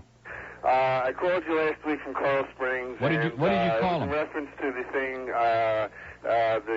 in the People magazine, and I know you were a little ticked off, and it was the first time I ever participated on a radio show with you, and I do happen to like your show very much, and the guy that you're up against, I think you have more class than he does, and I think I did bring up a sore subject to you, and you abruptly hung up on me, and I apologize for maybe ticking you off, and I just hope you accept my apology, because you are a gentleman, and, you know, I didn't want to get on the wrong side of you. I think you're a real creep, sir. I'm a real creep? You're a real creep. Why? Well, anybody who would do what you did and then have the audacity to call this program and apologize, it's just incredible Come on. to me. I just wanted to apologize. Especially a suit on a mobile phone. Oh, come Since I'm on. paying for you, I'm paying for your mobile phone. You know that? I really My don't. taxes are going up as we speak to pay for your mobile phone. Sorry, sir? Hey, Neil. I'm listening, sir. I'm impartial. Don't blame me. I still love you, sir. Hey, Neil. What did you do to him? You and your BMW. You know, I was out of town for like 10 days. But, yeah, please, keep going with the music. You know, I saw the piece in People magazine. I was just wanted to talk to Stan and all that. And I thought you were trashing him a little bit too much. And, you know, I didn't think he deserved it because, listen, the guy has feelings. And, you know, and that was it. And he hung up on the phone. And, you know, and that was it. I was a little upset, and I felt bad that I hurt his feelings. So I wanted to go back and deserved it, apologize to him. What kind of guy is that? Really? Right. Give me a break. Right. You know what I mean? So I don't know. Okay, sir. You're a good guy. I'm a real creep. No, you're not a creep. You're Yes, nice. I am. Ask Neil. Ask you made Neil. Me feel, you know, like I was a douchebag, and I'm really not. I happen to be a nice guy. I listen to you guys Sound all like a the time. douchebag to me, sir. I love your show. I like Neil's show. And, you know, I just wanted Neil to... Another one of these program directors on a mobile phone. Huh? We've even got Bob Gilbertson calling people douchebags now. I feel like I've accomplished something today. Oh, but I tell you, I felt like a douchebag. And you know something? He thinks you're a douchebag. Nah, come on. Hey, He Neil, does. you doesn't think I'm a He douchebag. told me that just now. He came in the studio. He said, that caller's a douche. Nah, come on, That's what he said. Really, this is unbelievable. The one thing I'd say, the one thing I really want to know is what kind of car you're driving. The car I'm driving, you wouldn't want to be caught dead in. No, come on, tell Pontiac us. station wagon. Oh, boy. I don't believe But I that. tell you, Neil and Stan, I love you both. You got a great show. Keep Tweety on. Okay. Because I can never get through to your famous poll you had last week, Neil. Okay. But I think... Okay. I think Tweety... All right, shut up, creep. Okay. Shut up, creep. Jeez. Okay, listen, we appreciate it. On and, you're still on a and douchebag, on. okay? Hey, Neil. On and on. He I'm going to won't let him go. stop. Well, it's 35 cents a minute. That's why I'm Jeez. leaving him on. Don't you understand? Yeah, but... Sir, let me ask you another 35 question. cents, Neil. Sir, I let mean, me ask you. give me a Sir, let me break. ask you. How's your wife? My wife is excellent. How's yours? Well, I don't have one. Tell me more about yours. I tell you, who's this? Is this Stan? Yeah, Neil wouldn't ask about your wife. Are you crazy? Stan, you hurt my feelings so much last week that I wanted to fix you up with someone. Yeah, your wife called me after the show last night, sir. Huh? Your wife called me after the show last night. Who is it, your mother-in-law you want to fix him up with? Nah, not my mother-in-law. You kidding me? I wouldn't fix her up with Tweety. He is a Really? douchebag. You But know? anyhow, He's What's the matter? Is your wife got problems, sir? Good yontif and Sir, has your wife got problems? My wife? Yeah. Me. That's what I want to talk about. Yeah.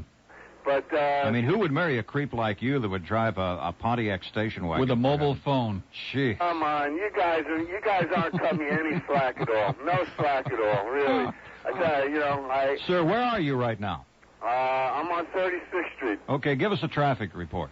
It's clean and green. Tell Al, no problems. Well, Al's nowhere in sight anyhow. He's probably having too martini lunch.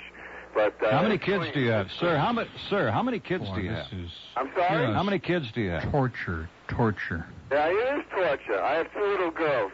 He's on a mobile phone. It's costing him 35 cents a minute. Don't you understand? You just said you wanted him to talk. Just from an S&M standpoint. That's the idea. That's why I'm letting him go. How old are your daughters, sir? They want you off, sir. How old are your daughters, sir? How old? There are people running in the control room, sticking their fingers down their throats to their pupiks. They want you off. How old are your daughters, sir?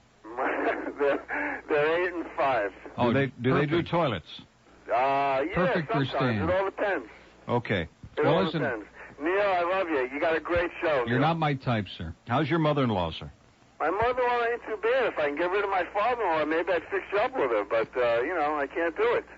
Is that it? I can't do it. Is that it? Yeah, that's it. Okay. What do you think of Jaworski last night? Jaworski, I think he has a better shot than Mr. Douchebag Strzok. Okay. Yeah.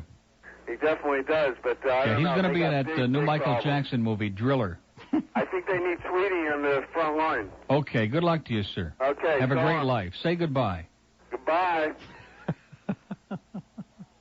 I like people who say goodbye but don't hang up. Unbelievable. It was fascination. I can never get that one just. There's always that little. Sounded pretty good to me. No, a little violin. Somebody was tweaking their violin. Yeah, but you've got Stand By Me down pat. Yeah. 19 before 1 at WINZ. We're going to be talking with James Hummel when we come back after this break. You're not to be outdone by James Hummel. We don't like that one-upsmanship that goes on in the market. I'm going to do a talk-up now that is going to be so tight and so perfect that Ricky Ticky may be in tears by... What time does he come on? About 3? Well, he's like on all day, isn't he? Like every day, constantly, all day. And I want him to listen very carefully when we introduce Pat Boone. On a day like today, perfect. We pass the time away. Eat your heart out, Ricky. Writing love letters in the sand. With the lyrics that are in there, it does. It's shocking.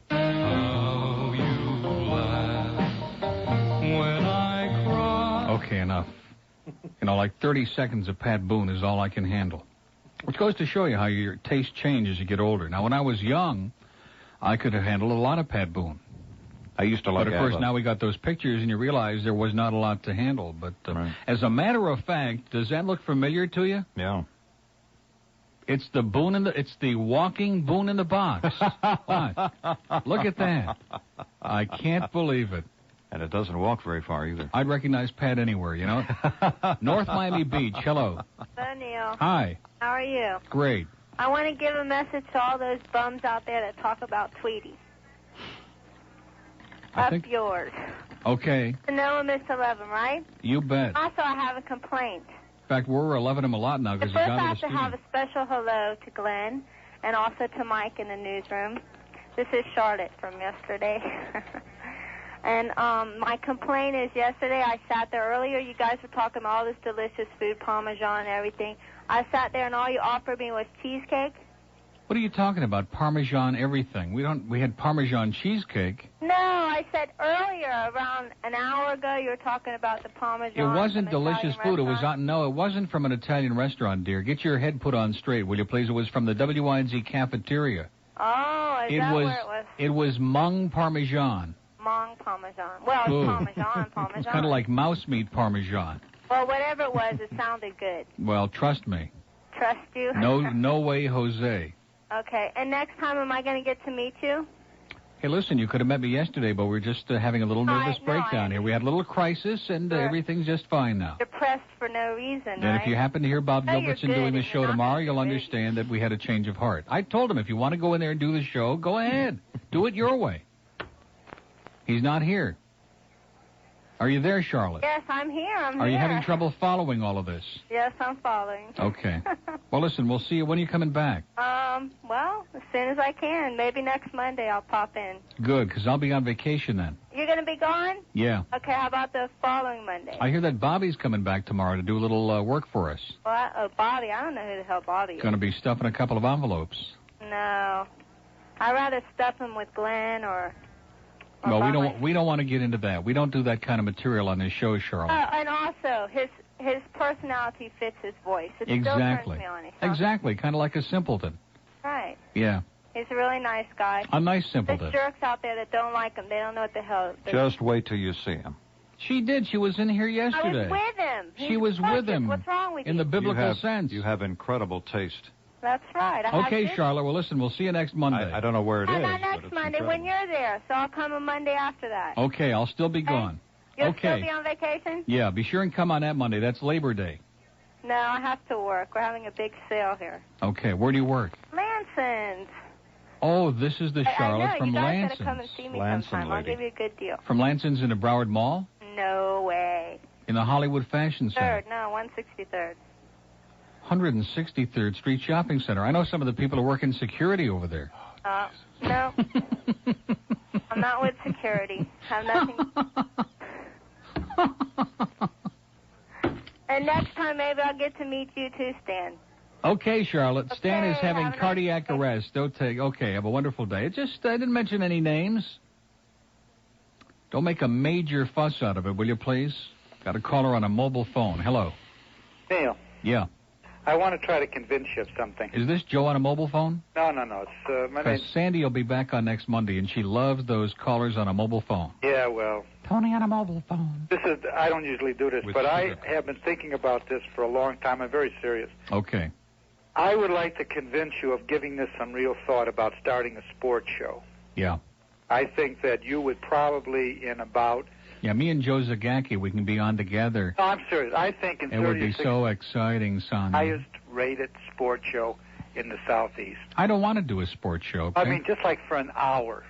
For what purpose? Well, Nobody I here think cares that about sports. it would be a terrific show. It would show that you could get enormous ratings in any of your endeavors. I think you know sports.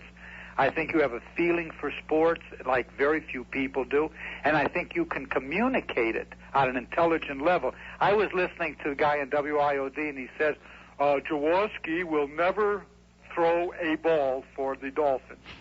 That's the level of, and that's what you hear. You know? Who was But that? I Was thought, that who said that? Mandich? no. Because I mean, Mandich is like illiterate. Some of their comments. Must have been Joe Zagacki, because Joe is like in Wouldn't slow even consider it, motion. right? No. Well, Neil even looks like Skip Carey, you know. Yeah.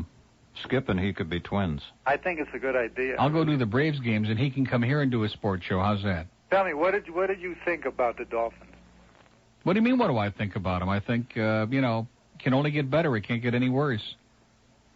The thing that puzzles me about that. They still don't have any defense. Their secondary is pathetic. They have no pass rush. They have no defense.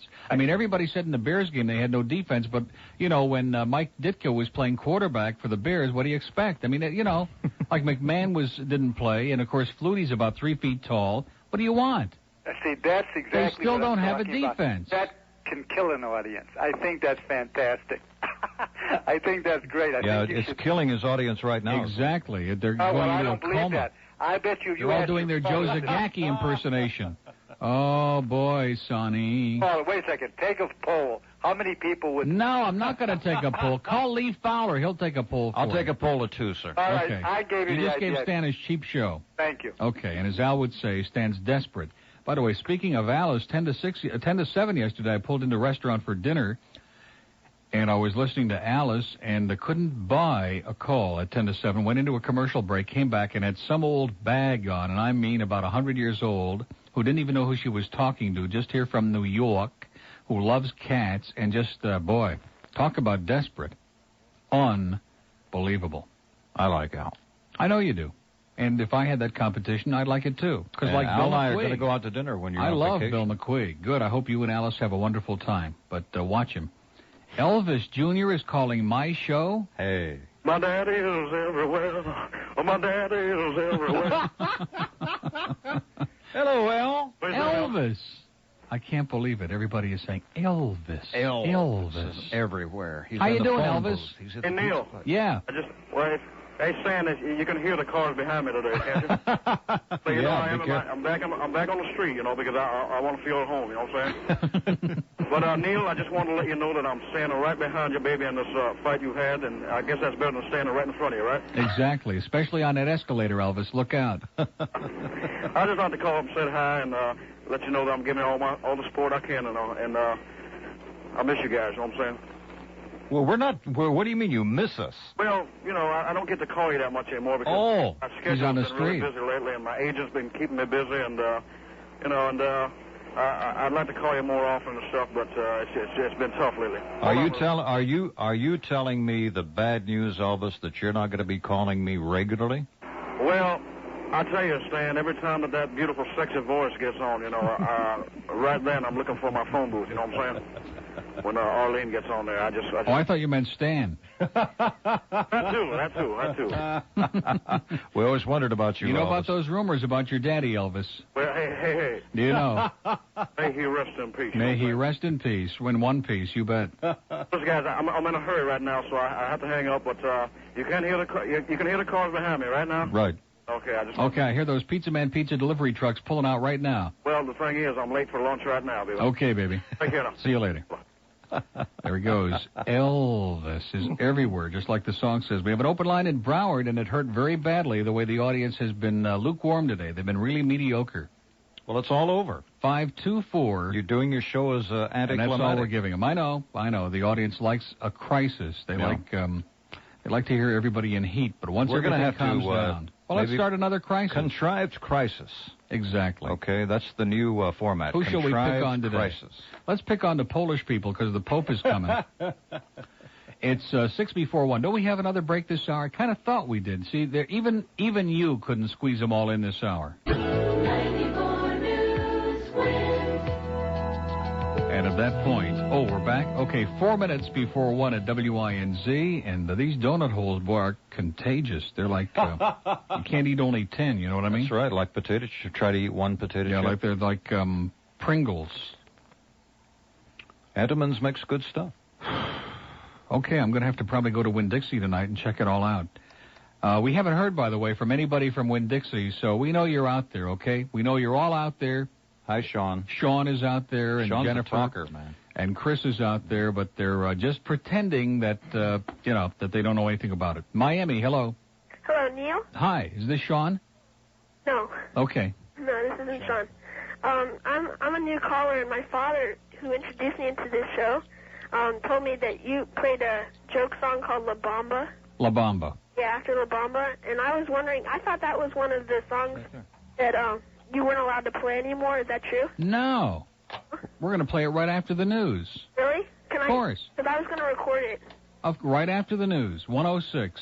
Okay, well, thanks a lot. Okay. Bye. Say hi to Daddy. Okay. Okay. And people will talk about it at the water cooler. Okay, we know. They must spend a lot of time at the water cooler over there at Waxy, and you know why? Because they probably eat at that Chinese restaurant right next door there on Federal Highway. You know where I'm talking about? You know where it is, where you turn there on Federal by Oakland, I think? Yeah. And I have heard that Chinese restaurant is one of perhaps the worst in the history of mankind. So probably they spend a lot of time eating there. Szechuan, no doubt. They spend all day long trying to cool it off at the water cooler with Ricky Ticky. He's right there in the middle with that blue cap on, and they're all gathered round, Rick and Suds, the whole gang. Okay, Michael Wolf is here with the local and area news headlines. We understand that Mike's going to be doing one of the shows next week on my vacation, and we're really going to be sure to miss that. And then we'll go to CBS for the news at the top of the hour. When we come back at 106, we've got Drop La Bamba. And Jim Moran, the editorial cartoonist of the Herald, is going to be calling in for apologizing and ripping that idea off, and all kinds of other original, exciting stuff on WINZ. And then Stan's going to be along to give you a play-by-play of the cat. What is the name of the place? The Cat House. Cat House. The Cat House lady. That's at 2 this afternoon. homosexuals that Senator James Exxon of Nebraska told to a truckers' convention in Omaha and later said he would tell again. In Lincoln, Nebraska today, Exxon said the joke he told yesterday before a speech to the Nebraska Motor Carrier Association was taken out of context. He said we were talking about the difficulty the truckers were having with the lawyers, and we told several lawyer jokes, and I guess one of the jokes I told was taken out of context. But yesterday, Exxon defended the propriety of telling the joke and said he would tell it again. He made the comments to a reporter for an Omaha radio station, Al Setka of KKAR-AM. Look at that print on this wire. Can't even read it. The station recorded Exxon's joke and later comments on tape and played them on the air. Exxon told the reporter, if you want to run it, fine with me. I imagine I'll tell the story again. The press never intimidates me. Jeff Levy is executive director of the National Gay and Lesbian Task Force in Washington. He said Exxon's joke is patently offensive. And then at the bottom, as they always do, use at your discretion. Here is the joke told by Exxon. According to the tape played for UPI by KKAM in Omaha, quote, the latest lawyer story is one that's making the rounds in Washington, D.C. Why is it that there are more lawyers in Washington, D.C. and queers in San Francisco? Now, I can't read that. Does that say queens or queers? Queers. The answer is very obvious. San Francisco had first choice. See, I thought it said queens, and I wasn't that offended, but he said queers. Shame on Senator Exxon. Although he's probably right. Unbelievable. I wonder where the queer lawyers went. Miami, no doubt, huh? Like, no names mentioned. Yes, right. Unbelievable. Okay, so little contretemps again there. That word keeps cropping up on this show. Little contretemps. We have another caller on a mobile phone who's probably an attorney. Hello. I'm not a lawyer. Okay. Well, I won't ask you the obvious other question. No, I'm not that either. But Okay. I'm not sure which is worse either. Okay, nobody's perfect. That's right. Hey, I'm glad all your troubles are all fixed up. You know, that's really great. And I was wondering, since I'm on I-95, since all your troubles are fixed up, if you could play the I-95 song. No, we can't play that. Haven't you been listening to this show? Are you living in a vacuum? No, I'm in a car. Well, same difference. Oh. Unless your windows roll down. No, they're up. We can't play that. That's one of the 2 or 3 things that we yielded. You know, we had to do a little bargaining, and we gave it away. Yeah, what are you going to do when the Pope gets to town? Same thing we would have done. We're going to play it then? We're not going to play that record. We'll play the Pope records. Oh, gee whiz. All right. I mean, can't you live with that? I mean, is something missing in your life now? Well, I don't know. It's a fun song. I agree with you. I couldn't agree with you more. Nothing wrong with it. Go buy a copy. Exactly. Why didn't you push it? Push what?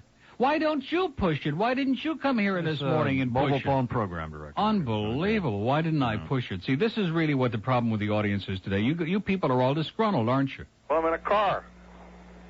Well, that speaks for itself in Florida. All right. Good luck to you, sir. No, it's true. He hit it on the head, and there's several other people who've beaten around the bush and haven't come out and said it. But they're upset because I didn't go in there and, put my head on the chopping block and just say, okay, attack me, impale me, destroy me over that record. I can live without the record.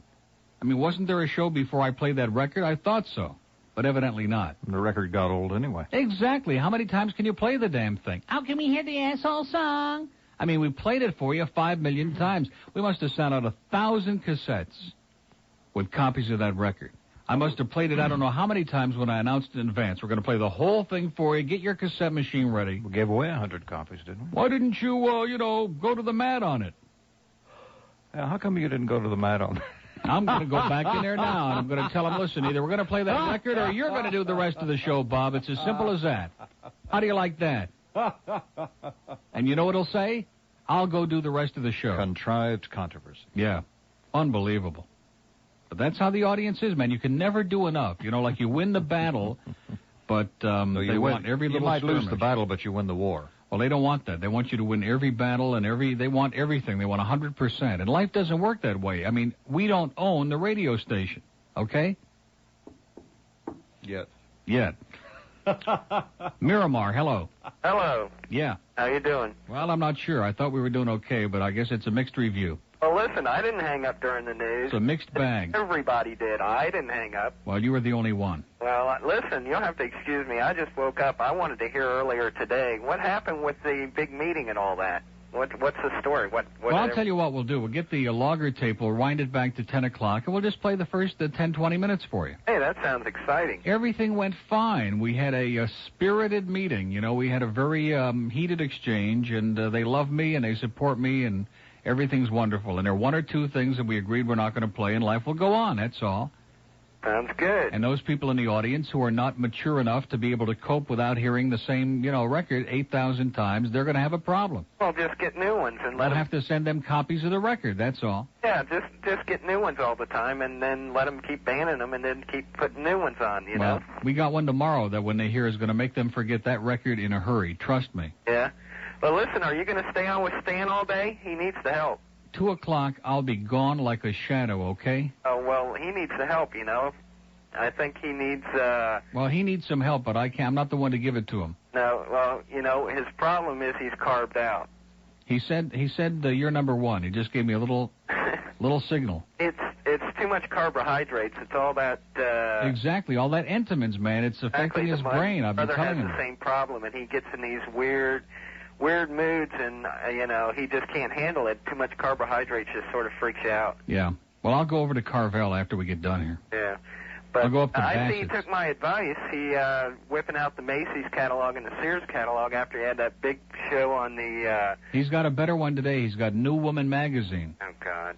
Because I called him a while back about that ad he was getting all upset or excited about that was in the Sun Sentinel. And I said, God, where have you been? This stuff's been around for years like this. I said, go pick up a Macy's or a Sears catalog, and there he's got them. Hello? I'm here, sir. There was a pregnant pause, and I was waiting for the rest of your poignant comments. Is Stan there? He's here, but he doesn't want to talk to you. You got him very upset. You took a cheap shot at him. Nah. You know how sensitive he is. Stan's a good guy. He's very emotional, sir. Believe me, he's very emotional. Yeah. He sort of didn't cut that guy any slack who called in who felt bad because he insulted Stan. His blood's going to be on Stan's head now. Good. Well, listen, guys. And all over his mobile phone, too. Yeah. Oh, yeah, you put that mobile phone in front of me. How could you put a mobile phone in front of somebody who hung on in front of it? Isn't that what it said on his... aren't you on a mobile phone? No, I'm not on a mobile phone. Oh, okay. I'm laying on my couch. I just woke up. Well, we don't want to go into that, okay? This is a family show. It's a family station and a family show. It's a family couch. It's in the family room. And if you stay on it long enough, somebody will be in a family way. So just cool it. Well, listen, have a great life. Hey, you too. You guys take care. Okay. Love you, Stan. Guy deserves a mobile phone. Okay. Yeah, let's send him a mobile phone. He can put it on his couch. That's what we ought to do. We ought to make a deal with some phone company outfit. And when these people call in who want to tell us what to do, we ought to voluntarily send them a mobile phone. There's something wrong with this thing because it's not hopping around. I'm winding it up all the way like I did when it first tired, came in. Neil. And it must be tuckered out. Look at that. It's been Look at used that. It too just took much. a couple of tracks there. You notice it leaves tracks behind it. I wonder what you would call those. It gets Don't tired, say it. Neil. It's getting really tired. Let me just wind it up a little more. It's not doing anything. It's going on strike. It said enough is enough, boy, I can't believe that. There it goes. See, it just needed a little rest. Miami, hello. Good afternoon, Mr. Rogers. Buenos dias, sir. How you doing? How you doing, Mr. Carollo? Well, I'm a Neil Rogers fan, but I can't believe, and I'm shocked that you have Bernard Meltzer on your show. Yeah. He's here. Did you call me earlier, sir? Yes, sir. Okay, have a nice day. He called earlier. He said that he wanted to know if anybody had seen you and Bernard Meltzer together at the same time. It was a good line the first time, sir, but trust me, never twice in the same day. And we're seeing evidence of that right now, right on the table. Hallandale, hello. This is Julie. I'm glad you settled all your differences, and I'd like one point of information. Okay, Julie. See the phone number where I can get that record for Irving Paycheck? I called 1-800-CHUTZPAH, but I got a place in Minnesota.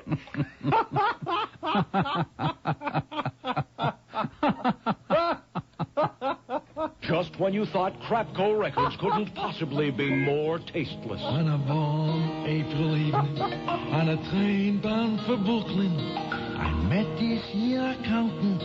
Give about 2 times the schmooze. That's right. It's the Catskill cowboy himself, Dr. Irving Paycheck, singing the all-time greatest hits of Nashville. You'll hear The Accountant. You gotta know how to beat him, know how to cheat him.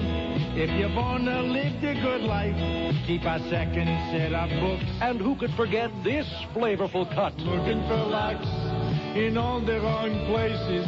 Looking for locks, I'd buy the cases.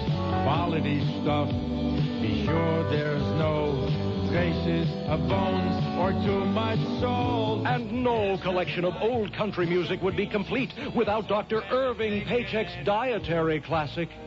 I was kosher, then kosher wasn't cool. Yes, Crapco Records proudly presents the all-time greatest hits of Nashville. Those North Miami blues. To order Nashville hits, dial 1-800-CHUTZPAH. Dr. Irving Paycheck, 'cause he's got those North Miami blues. Yeah, How much you want to bet there are people out there dialing frantically right now? Hollywood, hello. Hello, Uncle Neil? Yes? Listen, I'm glad everything came out okay. They must have ate some prune juice up in Maine. No, they ate some crow this morning. Oh, I guess so. Listen, I'm not a lesbian. I have 2 kids, and I'm happily married. But Sure, that's what they all say, man. Same thing as you do. I go to the supermarket and check out the bag boys. There's nothing wrong. Can we still talk about this on the air? Why not? Oh, okay. But I check out the bag boys, and honey, they're cute. You bet. Yes, it doesn't pay, doesn't hurt to look, right? Now, what store do you shop in? The Great Value on 441 in Sheridan, and I'm telling you, there's this one kid in there. You ought to check him out. Really? He's got nice, curly, full-length hair. Not long, but, Yeah, long enough. It's nice. How old is he? About 18? Well, don't they have to be 16 to work? I don't have any idea. I think they do. I think they have to be about 16. Mm-hmm. Oh, listen, did you ever hear from the catfish lady? No. No, you don't hear from her no more. No, I sure don't. I'm sorry. Oh, and listen, I like the bird. Keep him on. He's fun. And these people that don't like his cackling, these people ain't... I'm nervous. My heart is in my throat. These people that don't like his cackling or his laugh, they probably haven't laughed in 50 years. Yeah, well, there's probably something... Well, probably a couple of things they haven't done in many years, but we won't mention either one. Yeah, and taking an enema. Well, that's one of them. And, I got to tell you something else. Listen, you tell Bill Cald that Lola said hi. I used to call him when he was on in the afternoon, and I miss him. Okay, I'll tell him that. Okay. And is Stan still there? He's still here. Yes, ma'am. Stan. Yes, ma'am. Honey, I listen to you every day, and I'm beginning to like you more and more. Well, let me ask you this question before you go and tinkle all over him. Where would be a great place for me to go on vacation? You notice how the audience does not want to talk about vacation. This is the most non-traveling town. Like when I used to do those shows on travel, absolute abomination. I mean, there would be nobody calling. I want to drive, in other words. I don't care. Oh, you don't care? Oh, my God. See, there's no place. I just stay home. I'll just go to Calder every day. Oh, it's such a short moment. I think he ought to go to St. Thomas, don't you, man? No way. Oh, you don't want to go there. No way. Why? It's a great place. It's such a short notice. You didn't have time to plan for this. Yeah. Well, today's Tuesday. I got a good idea. Today's Tuesday. I could leave Thursday afternoon. What? Get the Calder racetrack every day. Oh. Come and relax. Do you realize how much I could lose in 10 days? Yeah, but, I'd be on work release by a week from Tuesday. 68th mortgage on your home. Yeah. Okay, listen, have a wonderful life, man. Lady doesn't do bye-bye. much travel. We'll see you at Great Value. Huh? We'll see you at Great Value. That's where she does her Where travel. you do your shopping. Yes, I know I shop there. Okay, see you later. Oh, boy. 23 after 1 at WINZ. I think I'm about back where I was at 9:30 this morning. Honey, wake up. When some schlummeal tries to put me down and says he has a larger congregation, I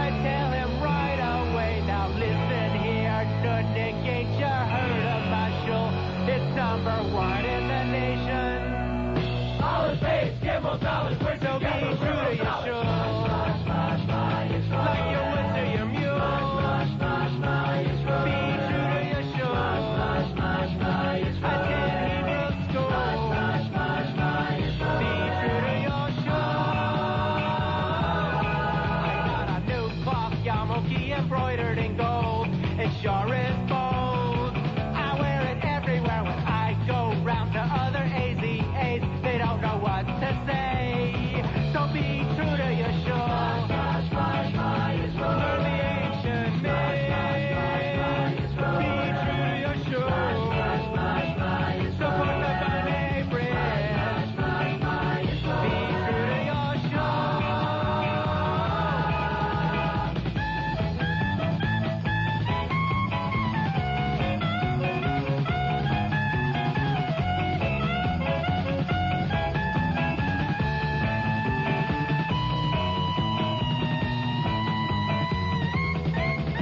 On Fridays I'll be jacked up on the Sabbath service. I'll be ready to pray.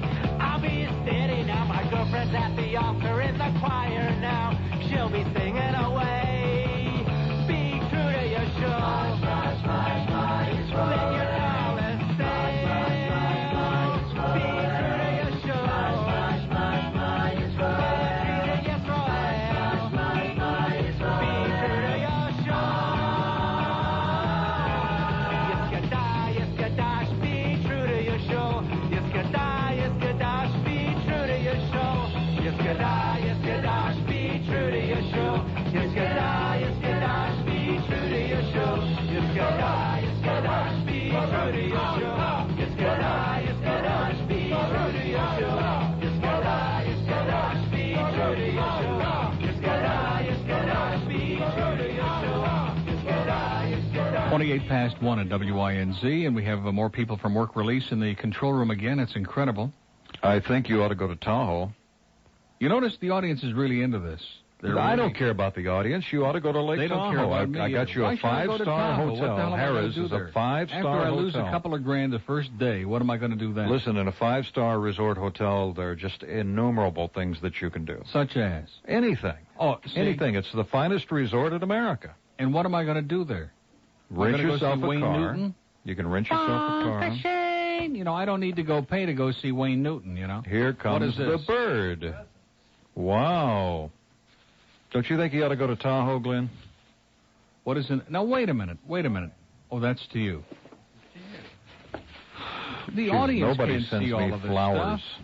The audience can't see this. He's dropping stuff all over the floor. Just a maniac. Who is this from? Thank you for whatever this is. I haven't opened it yet. And I'm not going to be able to open it because it's just anyway, all Harrah's mung together. Harrah's in Tahoe is a 5-star hotel, and I really think you ought to go there. And here's your juice. You got your juice here. Look at that. Oh, Jesus. I bet you Don Johnson never saw anything like that. Like Clockwork Orange. It's from the Bubkus lady.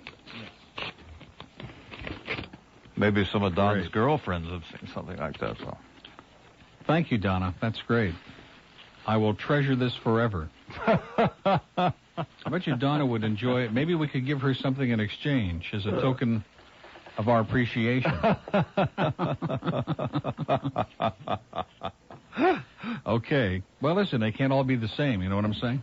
And what have you got there? Look at that. It's a dead chicken. A chicken Some of the Haitians left on the gate there. A rubber chicken. That's good. Very good likeness, too, by the way, if you notice. Very good. And here's a tape and just all kinds of good stuff. Well, that's great. Thank you. That was very thoughtful.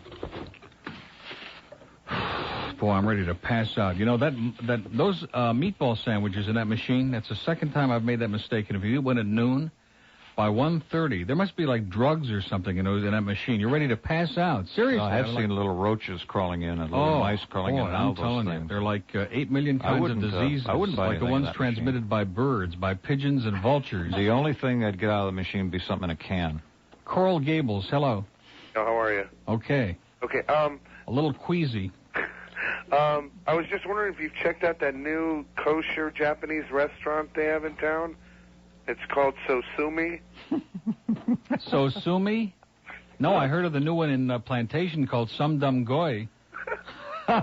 Hey, and Stan. Stan, I have something for you. What do bridge and sex have in common? What do bridge and sex have in common? Bridge, I'm talking about the game of bridge. Yeah, right. I don't know. Even if you don't have a good partner, you can still win with a good hand. Excellent. Very good. You want some more tasteless jokes? No. Let's not push our luck now, sir. Let's not while the big honcho's in let's town. cool here. it off a day or two till they calm down and go back to the end of the world. Look at this white orange juice. Neil, by the way, why don't you just take off to Atlantic City? I hate Atlantic City. I can't believe you're saying that. It's like I wouldn't send my worst it's enemy like a to turlet. Atlantic City. It really is. It's a turlet. Well, the beach here that they wanted casino gambling on, no, they said that it'll bring crime here. That's the toilet that's down here. I'm telling you, Atlantic City is like a sewer. Have you ever been to Atlantic City, sir? Boy. I have, as a matter of fact. I came back a week ago. Come on. You take your life in your hand trying to get into the casinos there. No, it's not that What bad. are you talking about? I used to go over there every weekend. Don't tell me about Atlantic City. What are you getting hostile about with my caller? What are you getting all excited about? Because he's a nudnik. He's not a nudnik. He just doesn't know what he's talking about, that's all. I've been there 3 or 4 times. I wouldn't go back if they paid me. If they gave me $100,000 to bet with, well, I might go for 100, you know. But if they gave me $1,000 to go back, I wouldn't go there. Yeah, but, I mean, you can find crime anywhere. You're not going to go walk... It's not a question of crime. It's just a filthy, schmutzy, pathetic place. And the ambiance in a casino is like a jungle. I mean, it's just, it's schmutzy. Well, I had to admit, there was one lady out there that she was saying to her husband, she had just come in, and you could tell they were New Yorkers, and she says, Marty, come here. Go get me $20 in quarters. And her husband said, no, I'll get them in nickels. That way we have 5 times more the amount of chances to win. Yeah, very good. Oh. Yeah, that's the crowd in Atlantic City. You hit it right on the head. Thanks for finally being honest, you know? Yeah, and No, they were from Northeast Philly, sir. They weren't from New York. They were on their way back from Liberty Bell Park, which is now closed, by the way. The one other thing, do you know what the difference between, or what the difference between... This is it, sir. Okay, this is the last one. What's the difference between garbage and a girl from New Jersey? Go ahead. Garbage gets picked up every so often. Okay, you redeemed yourself, sir. Thank you. Have a great life, but forget about Atlantic City. Truckers call, instead of the Garden State, they call it the Garbage State. Yeah. Well, those truckers, man, you know, they don't know whether to scream or eat a banana. And Ann Bishop's going to be doing a special 10-part series on trucking in Florida on Channel 10 tonight on Eyewitness News. Oh, come on. We love Ann. Oh, we do. Stop it. But, boy, when I see her driving that truck up Biscayne, man, she really... Lighthouse Point, hello. Yeah, hi, Neil. Yeah. Yeah, a couple things I want to tell you. Please. I've seen Dr. Hefferbag in person, and he makes Keith Richards of the Rolling Stones look like Mitch Gaylord.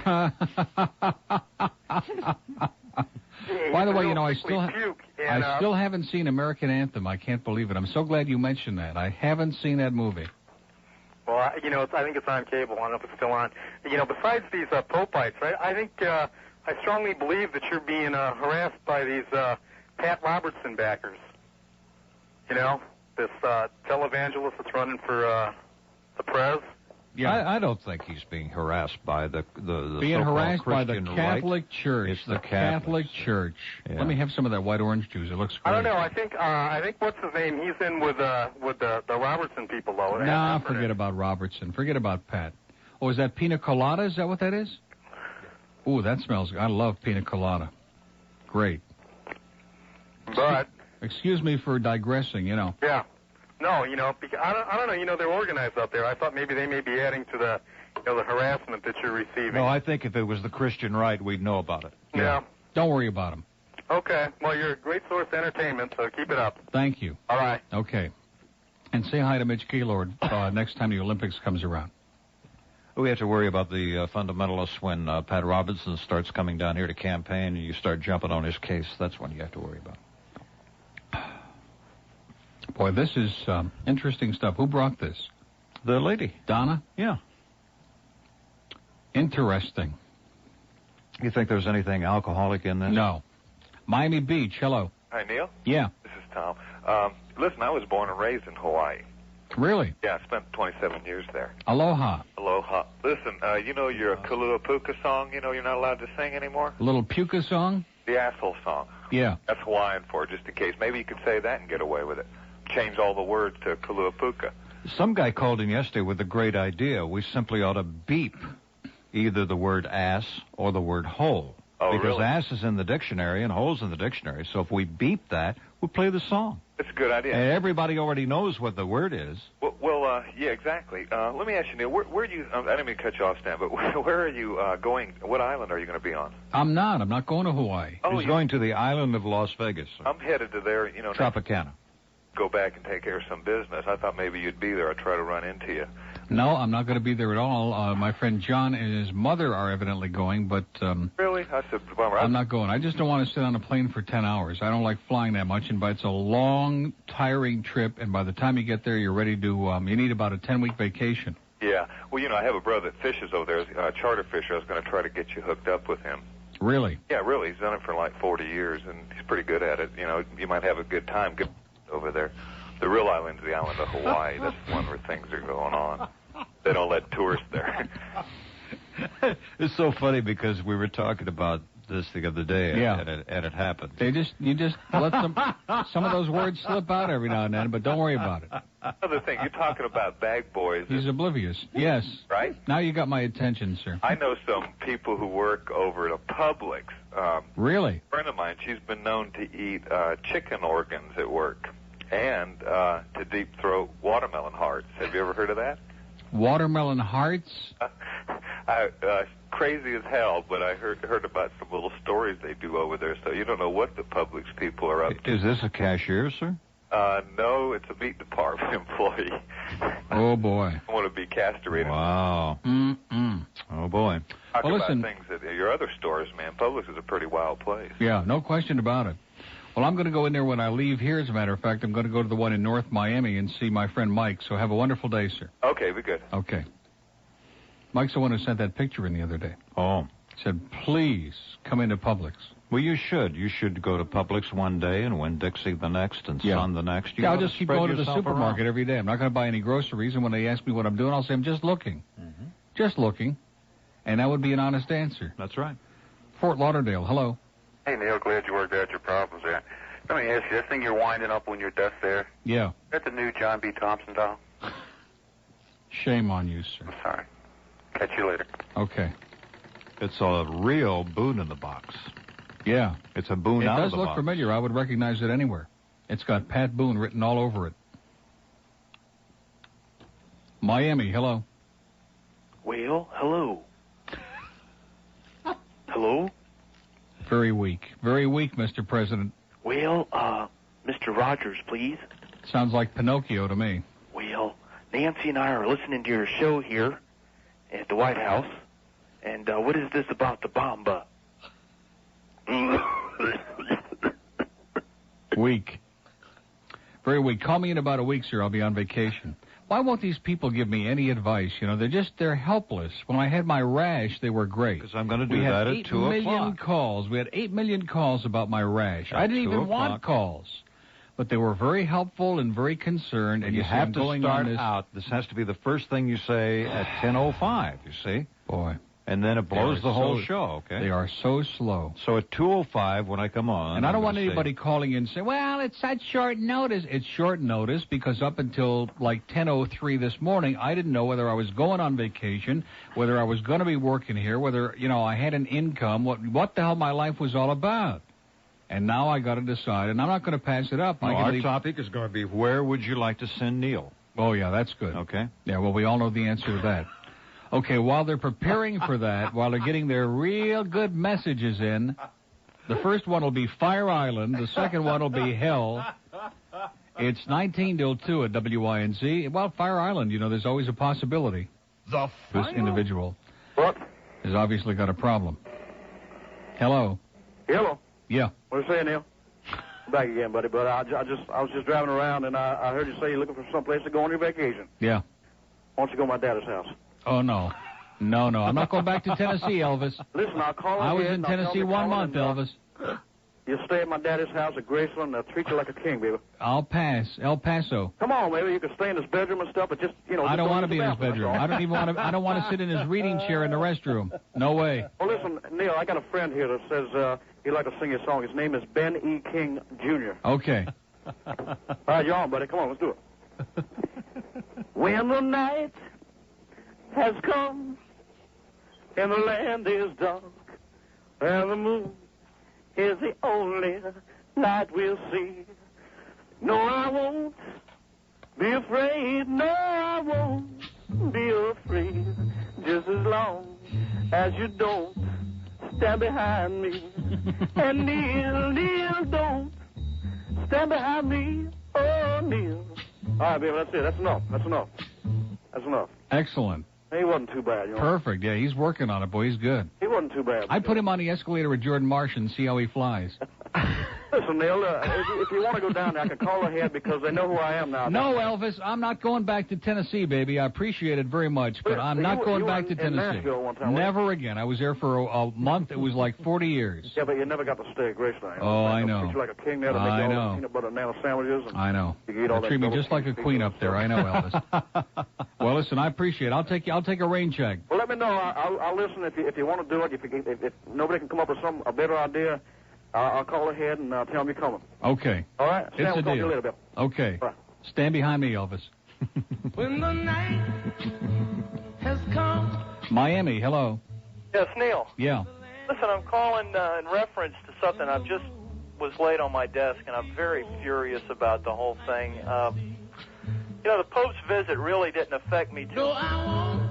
As charge of a transportation company, I was just alerted that on Thursday, the 10th of September, or the 9th of September, and Friday, the 10th of September, they're going to be closing down I-95, the Turnpike, and U.S. Highway. So darling, stand by. Go ahead, sir. Okay.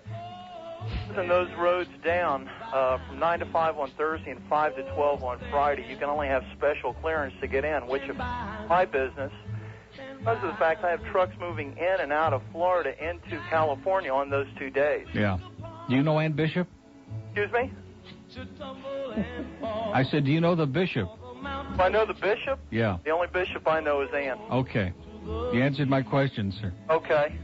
Should I call her? I would think so. Okay. Let her have it. Okay. Okay. No, I won't shed a tear. Where's that guy been? He just discovered all of this, huh? Yeah, I just discovered Oh, we got another caller on a mobile phone. Maybe Ann's calling from her truck. Wow. Hello, Ann. How you doing? Is this me? Yeah, this doesn't sound like Ann. Oh, it's not Ann. Listen, Neil, this is from Hibiscus Island. The Bringing voice up is an a update. little too high. You're the one that speaks to my wife about the cats and the Santa Rios out there. Oh, yeah. Boy, I tell you, we're getting overloaded with the cats. Oh, I'm glad I got to stay on the show also. Well, wait a minute. Listen, I got some good recipes you might enjoy. I sent that card to a friend of mine and his wife. They had 3 cats. Yeah. Terminate the relationship with his wife. She doesn't speak with us any longer. I love the card. It was fantastic. It and really we had is. some other. Oh, I got my wife coming in here right now. I got Neil on the phone. Hang on. Neil, you must go to Las Vegas. I just came back from Las Vegas. It was wonderful. All I do is think of you. Did you win any money? Well, I just bet very little money, but it's such an exciting town. If Yeah. we had a little bit of Las Vegas in Miami, we could make it here. You bet. God, she just pulled up in the parking lot behind me, and she was listening to me on her car. Isn't it amazing? We got a wife team here in the parking lot, and we're at the Latin American restaurant. Right Another next one to of those husband and wife teams. That's a kind Stan Oh, likes. listen, I got to tell you something. I'm the one who told you about the bumper sticker on Larry King. You know, if he owes you money, honk. Honk if Larry owes you money, right? I saw a sticker yesterday. It was great. It said, I'll buckle up when Bundy does. It's the law. And I thought about you. But Yeah, we got one of those here. Oh, Stan, I got to tell Stan something. I came home one night last week, and it was I guess it was a weekend, and I look out in the backyard, and there's this commotion going on my docks, and I said, what the heck's going on? I ran out there, and there's this boat that pulled in. It was sort of a, almost like an offshore racer, but a cheaper version. It had the outboards and everything. And on the side of the boat is written Double Vice, and it was written just like the Miami Vice logo with the pastels and the double overlap in the word Vice. And I look on the boat, and there's this. It's Don Johnson. but it wasn't Don Johnson. It was his double. It was a stunt man. Yeah. Oh, must have been the guy we have in those pictures. Yeah. And his name was Bobby. Anyway, they were coming to visit my neighbor, and there wasn't any dock space, and they ended up figuring their Miami Vice crew. I figured they must have thought, well, we can just park anywhere we want. Sure. Well, okay, well, listen. Loose, but I figured, nah, we'll see you at the cat hanging at about 4 o'clock, sir. Listen, we got a monkey loose on the island. Okay, good luck to you. Boy, what a group of calls today, huh? This is what it's all about. Now, hopefully, if they were listening today, they got a much better grip on what it is that we're doing here, right? Okay, Stan's going to be along after the news, and we're going to figure out where it is that I'm going. And all of you, wise asses out there that got these smart suggestions, feel free. I'll be listening, We'll take a poll. What do you think? Where do you want to send Neil for 10 days? What do you think? Okay, have a great life and a wonderful day. And tomorrow, we promise it's got to get better than this.